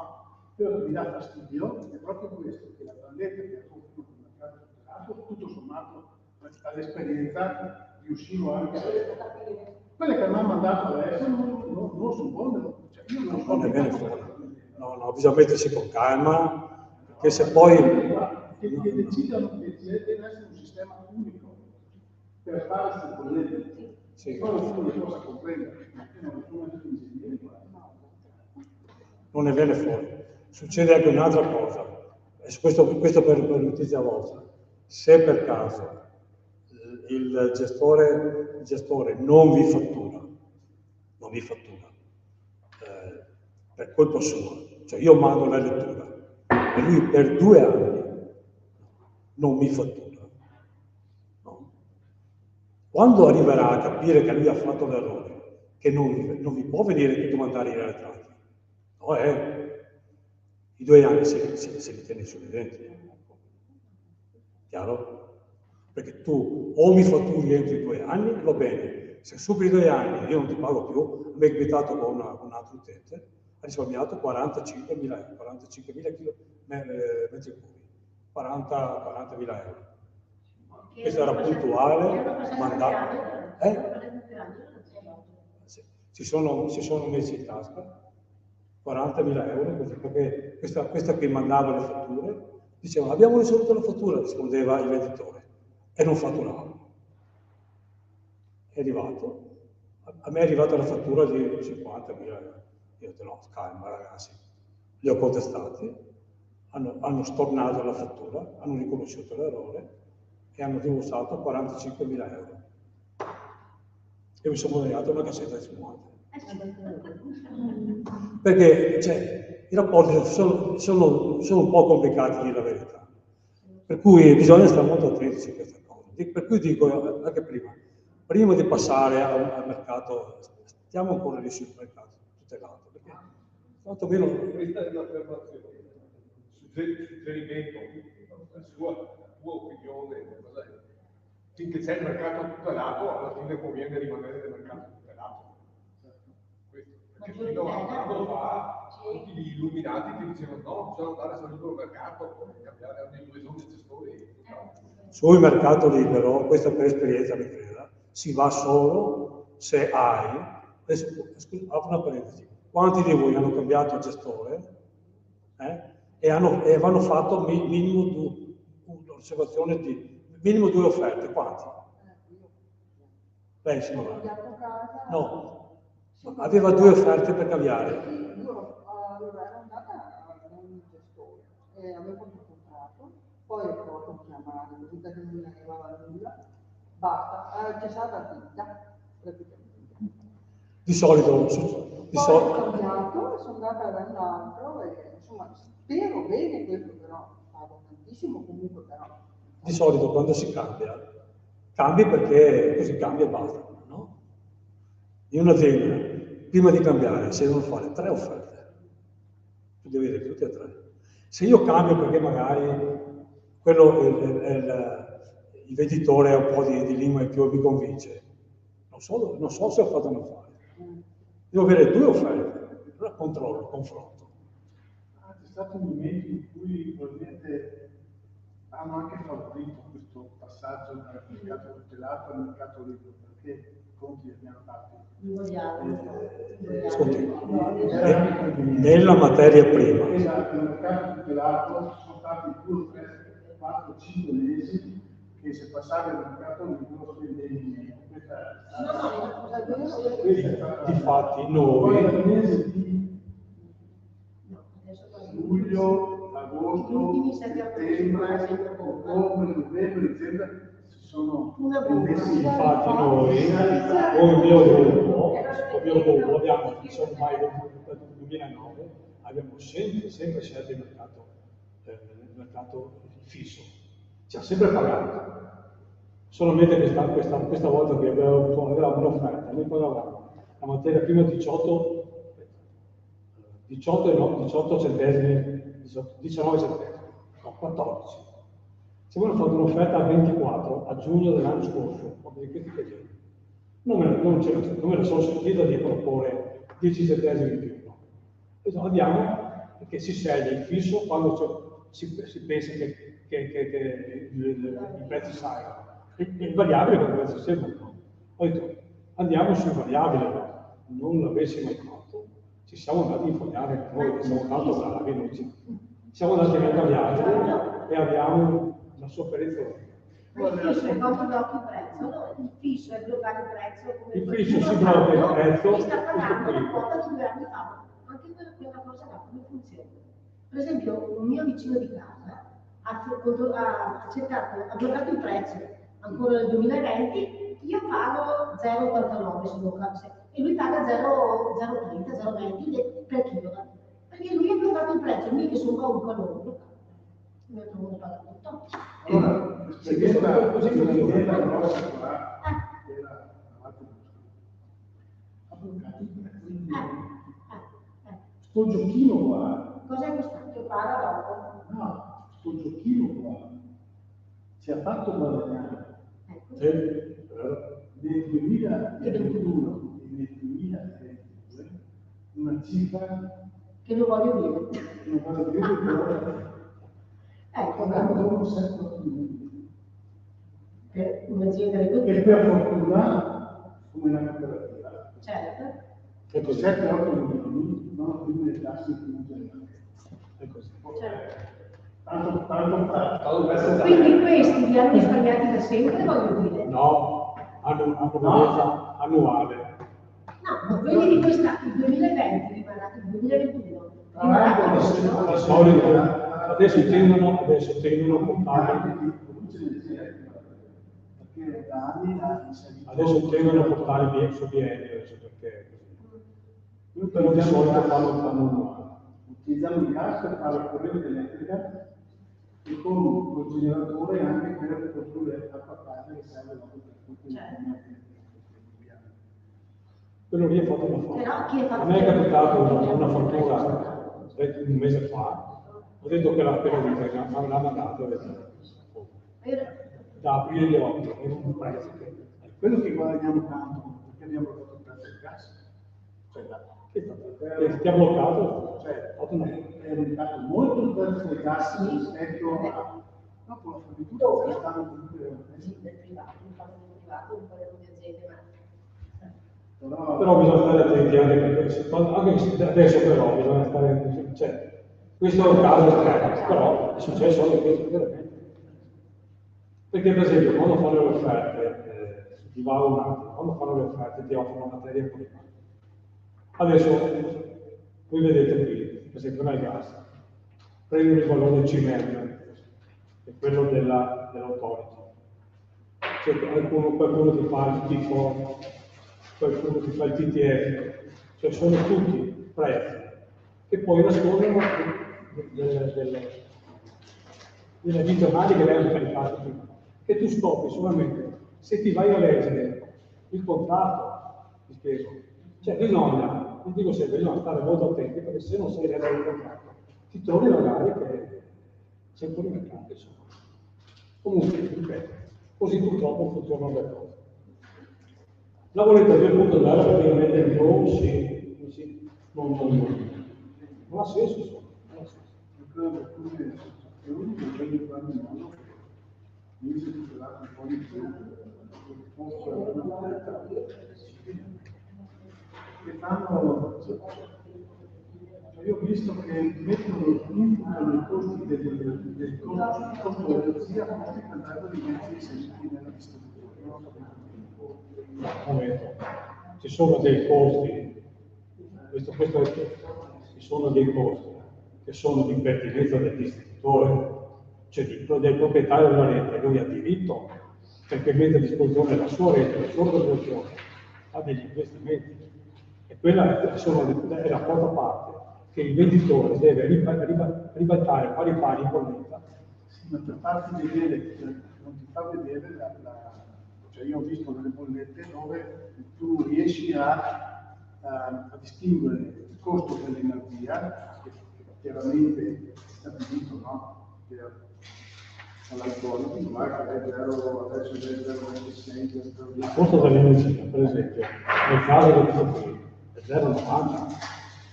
Sì, beh, ma i gas, io sto parlando anche dell'energia elettrica. Energia elettrica. Io ho provato a guardare le due bollette, quindi io sono in priolaria, e da Reddit come mercato tutelato a questi nuovi gestori non è più la stessa cosa. Cioè io non riesco a sapere quanto questo è sbagliato. No, se guarda la bolletta non bisogna andare piano piano, andare sul sito dell'autority, guardarsi, cliccare sulla regola, guardare cosa dice l'autority, no? E scattare solamente la parte che riguarda quello che c'è già. Le altre, ripeto, quasi tutti i venditori che mettono pari pari queste qui, quasi tutti. Qualcuno fa l'offerta, diminuisce, però diciamo ci si può orientare, guardate, perché solamente la parte in giallo non viene trovata, cioè viene come si dice, diciamo, contrattata.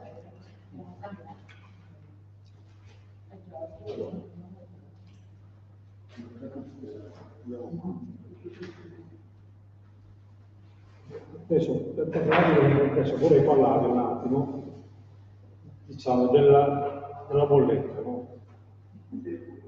Della bolletta ci sono anche altri dati che sono, come si può dire, ci sono i dati che riguardano, per esempio, nel gas c'è il potere calorifico. Il potere calorifico, voi sapete che il gas è un fluido e il fluido viene diciamo, la fornitura standard, si intende, fornitura a 15 gradi centigradi e a 1,0325 bar. Questa è la fornitura standard, il prezzo si fa riferimento a questo, però siccome le condizioni di fornitura non siamo sempre a 15 gradi, non siamo sempre diciamo, a questa pressione, è stato introdotto un coefficiente correttivo e praticamente nella zona di Treviso è circa il 4%, qui sarà un po' di più perché le persone aumentano. Cioè, le unità contatoriali vengono modificate, vengono integrate moltiplicando questo 4% in più. Le unità del kilowattora vengono moltiplicate per le perdite dirette, che si differiscono tra perdite dirette in bassa pressione, in media pressione e in alta pressione. Sono tutti dati che uno, se le leggi moneta, sono tutte qui, vengono dati automaticamente e lì non c'è nessun dato, quindi sono dati. Però diciamo che è importante sapere che quello.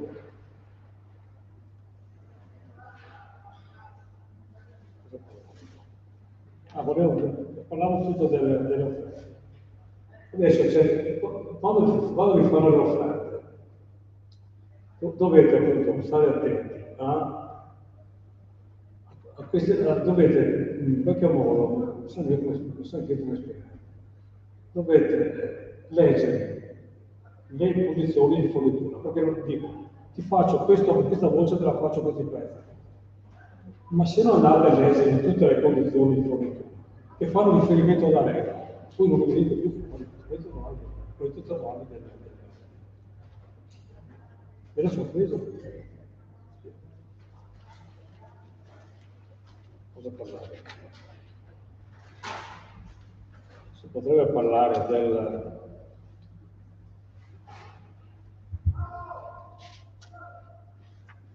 delle esenzioni dell'IVA, ma direi che non è neanche così tanto interessante parlare. Se avete domande da fare, fatemele pure, io vedo di rispondere, perché a un certo punto non so nemmeno io più che cosa dirvi, perché è una cosa talmente particolare che adesso per chi ha un'attività hanno messo che puoi recuperare il 30% dei costi che hai avuto in più nel primo trimestre, la spesa tra il 2020 e il 2021 puoi recuperare solo solo se non un calo di fatturato. No, è solo poi dare il credito d'imposta. Ti danno un credito d'imposta per andare a recuperare i maggiori costi sostenuti per l'acquisto della parte dell'azienda. Per cui io mi sono trovato con un aumento molto forte. Siccome ci stiamo avvicinando alla conclusione, sono le 17, se ci sono le domande le facciamo a Giorgio. Io credo che abbiamo capito una cosa, che io ricordo quando 2 anni fa, anzi 3 anni fa, prima della pandemia, avevamo fatto diversi incontri anche a Treviso, e anche parlando con l'agenzia, quando c'era che bisognava a tutti i costi passare al mercato libero, perché la maggior tutela il giorno dopo avrebbe chiuso baracca e burattini, no? E quindi c'era. E in quel momento c'erano effettivamente differenze di prezzo, eccetera. Quindi, poi, come sempre succede nella vita, bisogna dare il tempo al tempo. E il tempo al tempo ha dimostrato che non è il caso di avere fretta, bisogna avere molta saggezza, soprattutto bisogna rendersi conto che purtroppo siamo indifesi, nel senso che noi comuni mortali, persone normali, e io non sono assolutamente, anzi, proprio sono materia che io prendendo veramente poco, non siamo nelle condizioni di poter fare delle scelte consapevoli, perché non conosciamo la materia, quindi dobbiamo solo metterci molto buon senso e eventualmente, nel caso in cui avessimo delle problematiche un po' più complesse, affidarsi a persone che hanno le competenze, come strettamente il caso di Giorgio per quanto riguarda le materie di cui ha parlato, o per quello che abbiamo parlato prima nel caso di Emilio, perché se no non se ne rende fuori. Io ho capito, vedo se Giorgio vai mi corrette, io ho capito questo stasera, che intanto la maggior tutela è prorogata al 2024, che sembrava finirà il 1 gennaio 2024. Quindi abbiamo dato ci danno quindi abbiamo dato una tendenza. Secondo, il libero mercato, quando è alla fine, vediamo che alla fine puoi anche cambiare quello di mano. No, per gli usi domestici direi proprio il mercato di grosse offerte, perché se sono usi domestici parliamo, non so, ecco, per esempio, la media di una famiglia può essere 2500 metri cubi, può essere 1500 kg. Non andare a informarsi su cose che poi Io faccio un esempio, per esempio. Un anno e mezzo fa, a un momento io sono passato a Enel Energia. Ho deciso di andare a Enel Energia perché ho detto rimango comunque nel mondo Enel, così. Io adesso non ho più fatto il confronto se sto pagando di più rispetto a maggior tutela, non l'ho più fatta. Rispetto a Enel Servizio Nazionale paghi di meno perché sono state violente. Però ogni giorno saltano fuori fornitori nuovi, che nomi più strani, che nomi più trovati. Cioè, io credo che la scelta più saggia sia chi ha già fatto una scelta, magari verificare di non essere caduto nelle mani di qualche società fantasma che non sono. Rimanere nella maggior tutela, stiamo parlando in questo momento di consumi domestici, mentre ecco, può essere interessante per le piccole e medie imprese, perché non può importare, ecco, in questo caso cosa può essere cosa, perché il presidente Donazzolo ha bisogna praticamente fare una verifica di cosa si stanno facendo. A parte che si può uscire dai contratti, anche se io sono scrivo per un anno, esco quando voglio, questo si può uscire quando si vuole. Questo è importante. Si può, anche se dicono di no, non è vero. Io vado e poi vediamo. Che poi non si... Adesso ho la tendenza di dire i contratti, come si dice, pluriennali. No? Allora, adesso, perché andiamo a mode, andiamo a periodi. Adesso lanceranno il price cap. Il price cap è una forma di tutela ulteriore del mercato libero. Il price cap funziona nelle forniture, negli appalti, diciamo, dei lavori pubblici, no? Dove ci sono dei parametri. Se hai variare di questi parametri superano un determinato prezzo totale, blocco. Spiego, questo è il price cap, cioè taglio. Però adesso per il price cap qui nel gas, come facciamo? Non l'ho visto ancora, non so cosa succederà. Spiego. Adesso ho sentito che l'autore prossimamente sta studiando due tipi di prezzo, sono tutte cose che non abbiamo ancora la certezza. E quindi dico, per adesso stare fermi di nuovo, non sottoscrivere i contratti, se ci si accorge, casomai se c'è qualcuno che possiamo anche sentirsi telefonicamente, io sono disponibile per parlarmi anche, faccio tutto gratis. Posso nominare tua segretaria la Francesca? La segretaria posso fare una domanda? Ho sentito che se uno fa un contratto, dopo 2 anni questo contratto decade automaticamente o se lo modificano loro, è vero? I contratti, bisogna vedere le clausole che sono. Bisogna leggere le clausole, perché io sono uno che quando mi leggo queste cose, dei contratti, leggo anche il momento leggo tutto, ma proprio tutto. Non si scappa niente, perché non posso raccontare la gente. Se non lo capisco io, non capisco gli altri. Con un cliente, con una ditta qui, l'anno scorso ci siamo fatti 3 incontri, un totale di 5 euro, perché mi stava raccontando una storia, e finché non è venuto fuori, 5 euro si metteva. Però quando io vado di fronte ai miei associati, dico così è, perché non verificato. Uno che prende in mano una luna tanto, cosa può fare? Può solo fidarsi. Certo. E poi se poi vedi una bolletta di punto zero, basta, è finito. È meglio che paghi e stia zitto. Così giri un po'. Ecco, adesso ci sono questi fondi di contratto Ci sono altre domande? Sì. Ecco. Chi è che fornisce la corrente a quelli che fanno i prezzi? L'acquirente unico. Chi è che produce che l'acquirente unico è un ente statale, no? Che acquista. No, non è lei. L'acquirente unico è un acquirente che acquista l'energia elettrica e l'acquirente unico acquista l'energia elettrica alle condizioni più favorevoli di mercato. Cioè io sono acquirente acquisto che è la destra, non acquisto solo in Italia. E lo accedo alle imprese. Cioè io che sono un rivenditore, vado dall'acquirente unico, compro, c'è un mercato che è quello, come per esempio nel gas c'è il mercato, olandese, no? Dove fanno riferimento i pezzi P4, i pezzi TTF, la cemento, fa riferimento al mercato olandese. Sì.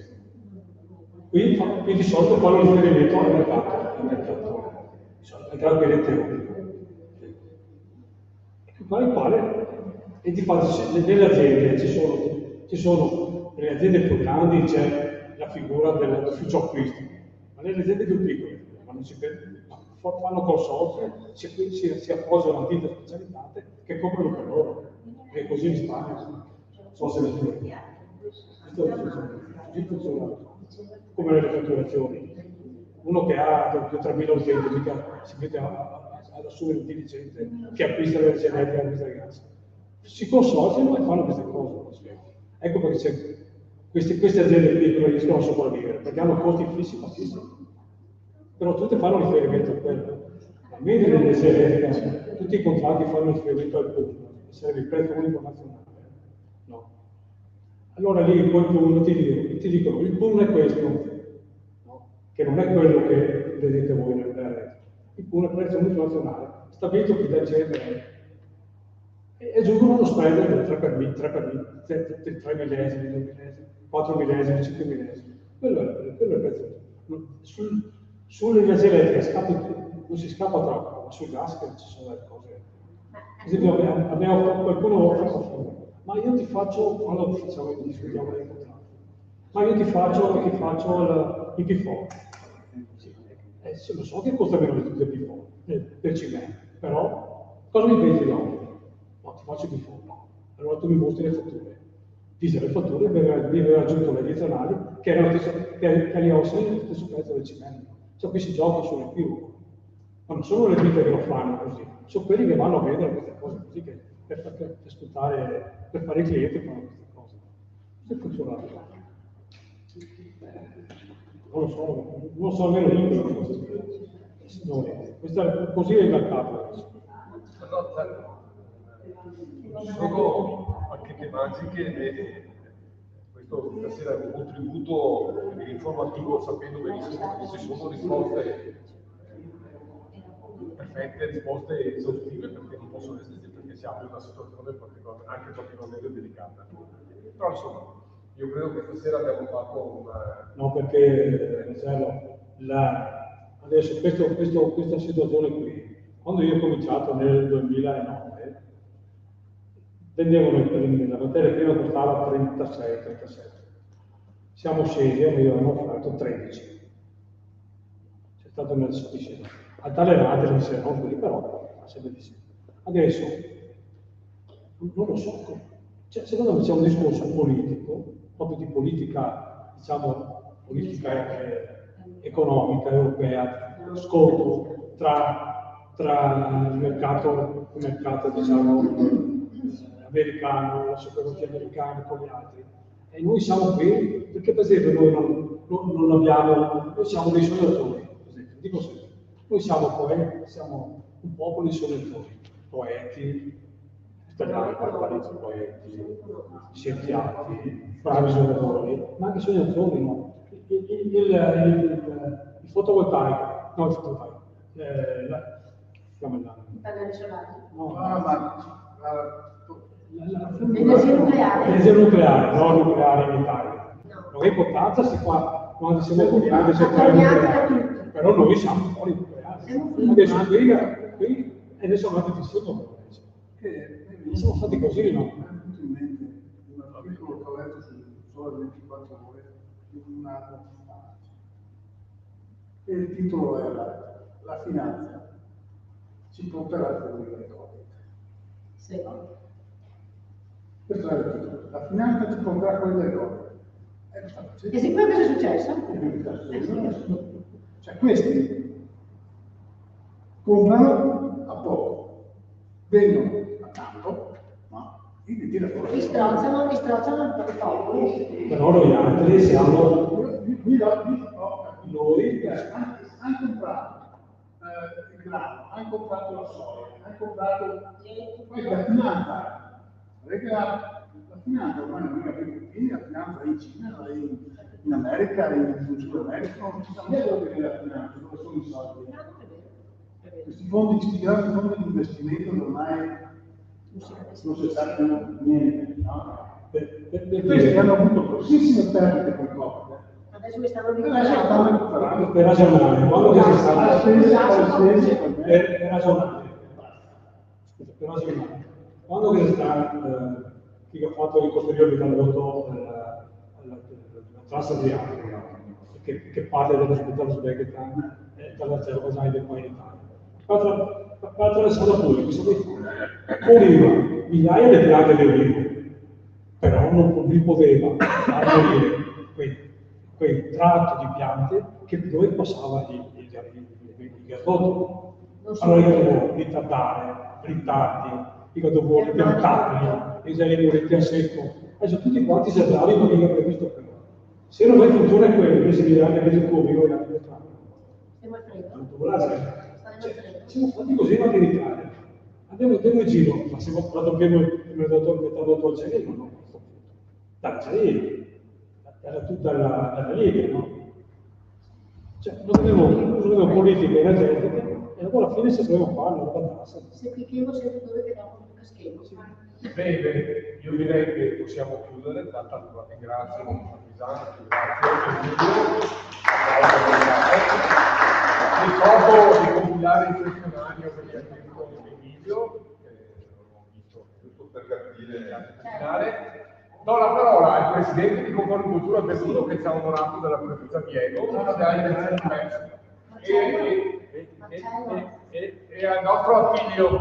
Scusate, non sono arrivato, non riuscito a anticipare Scusa Diego, poi scusa, no, perché sei fuori camera. Sei in camera, sei in camera.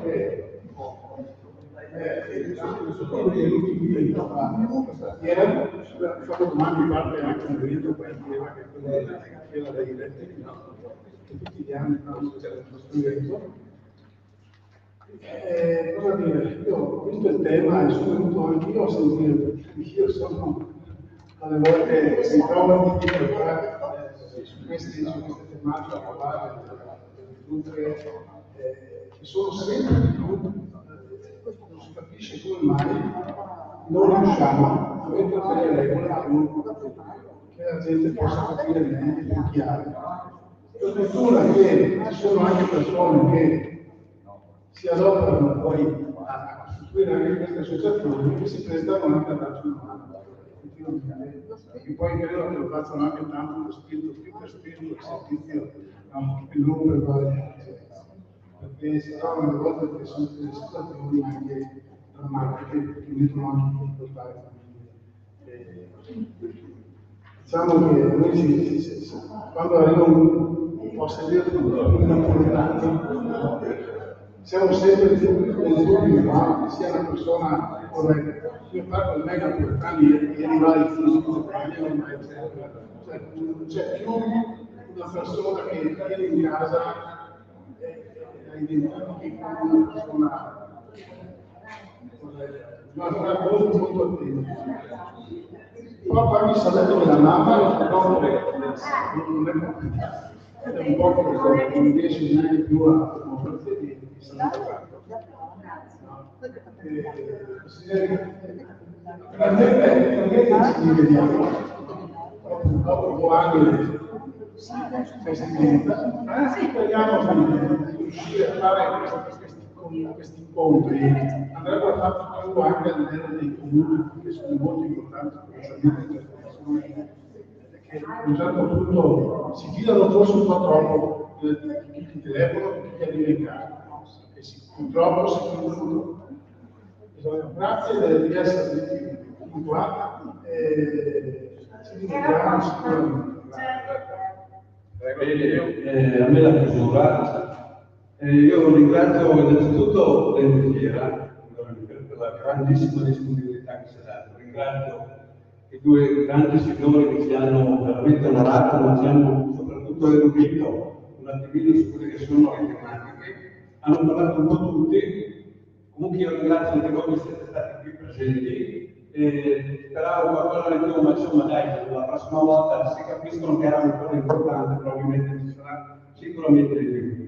Grazie ancora a tutti e vi invito al presto che è stato preparato per tutti. Grazie e buon lavoro a tutti.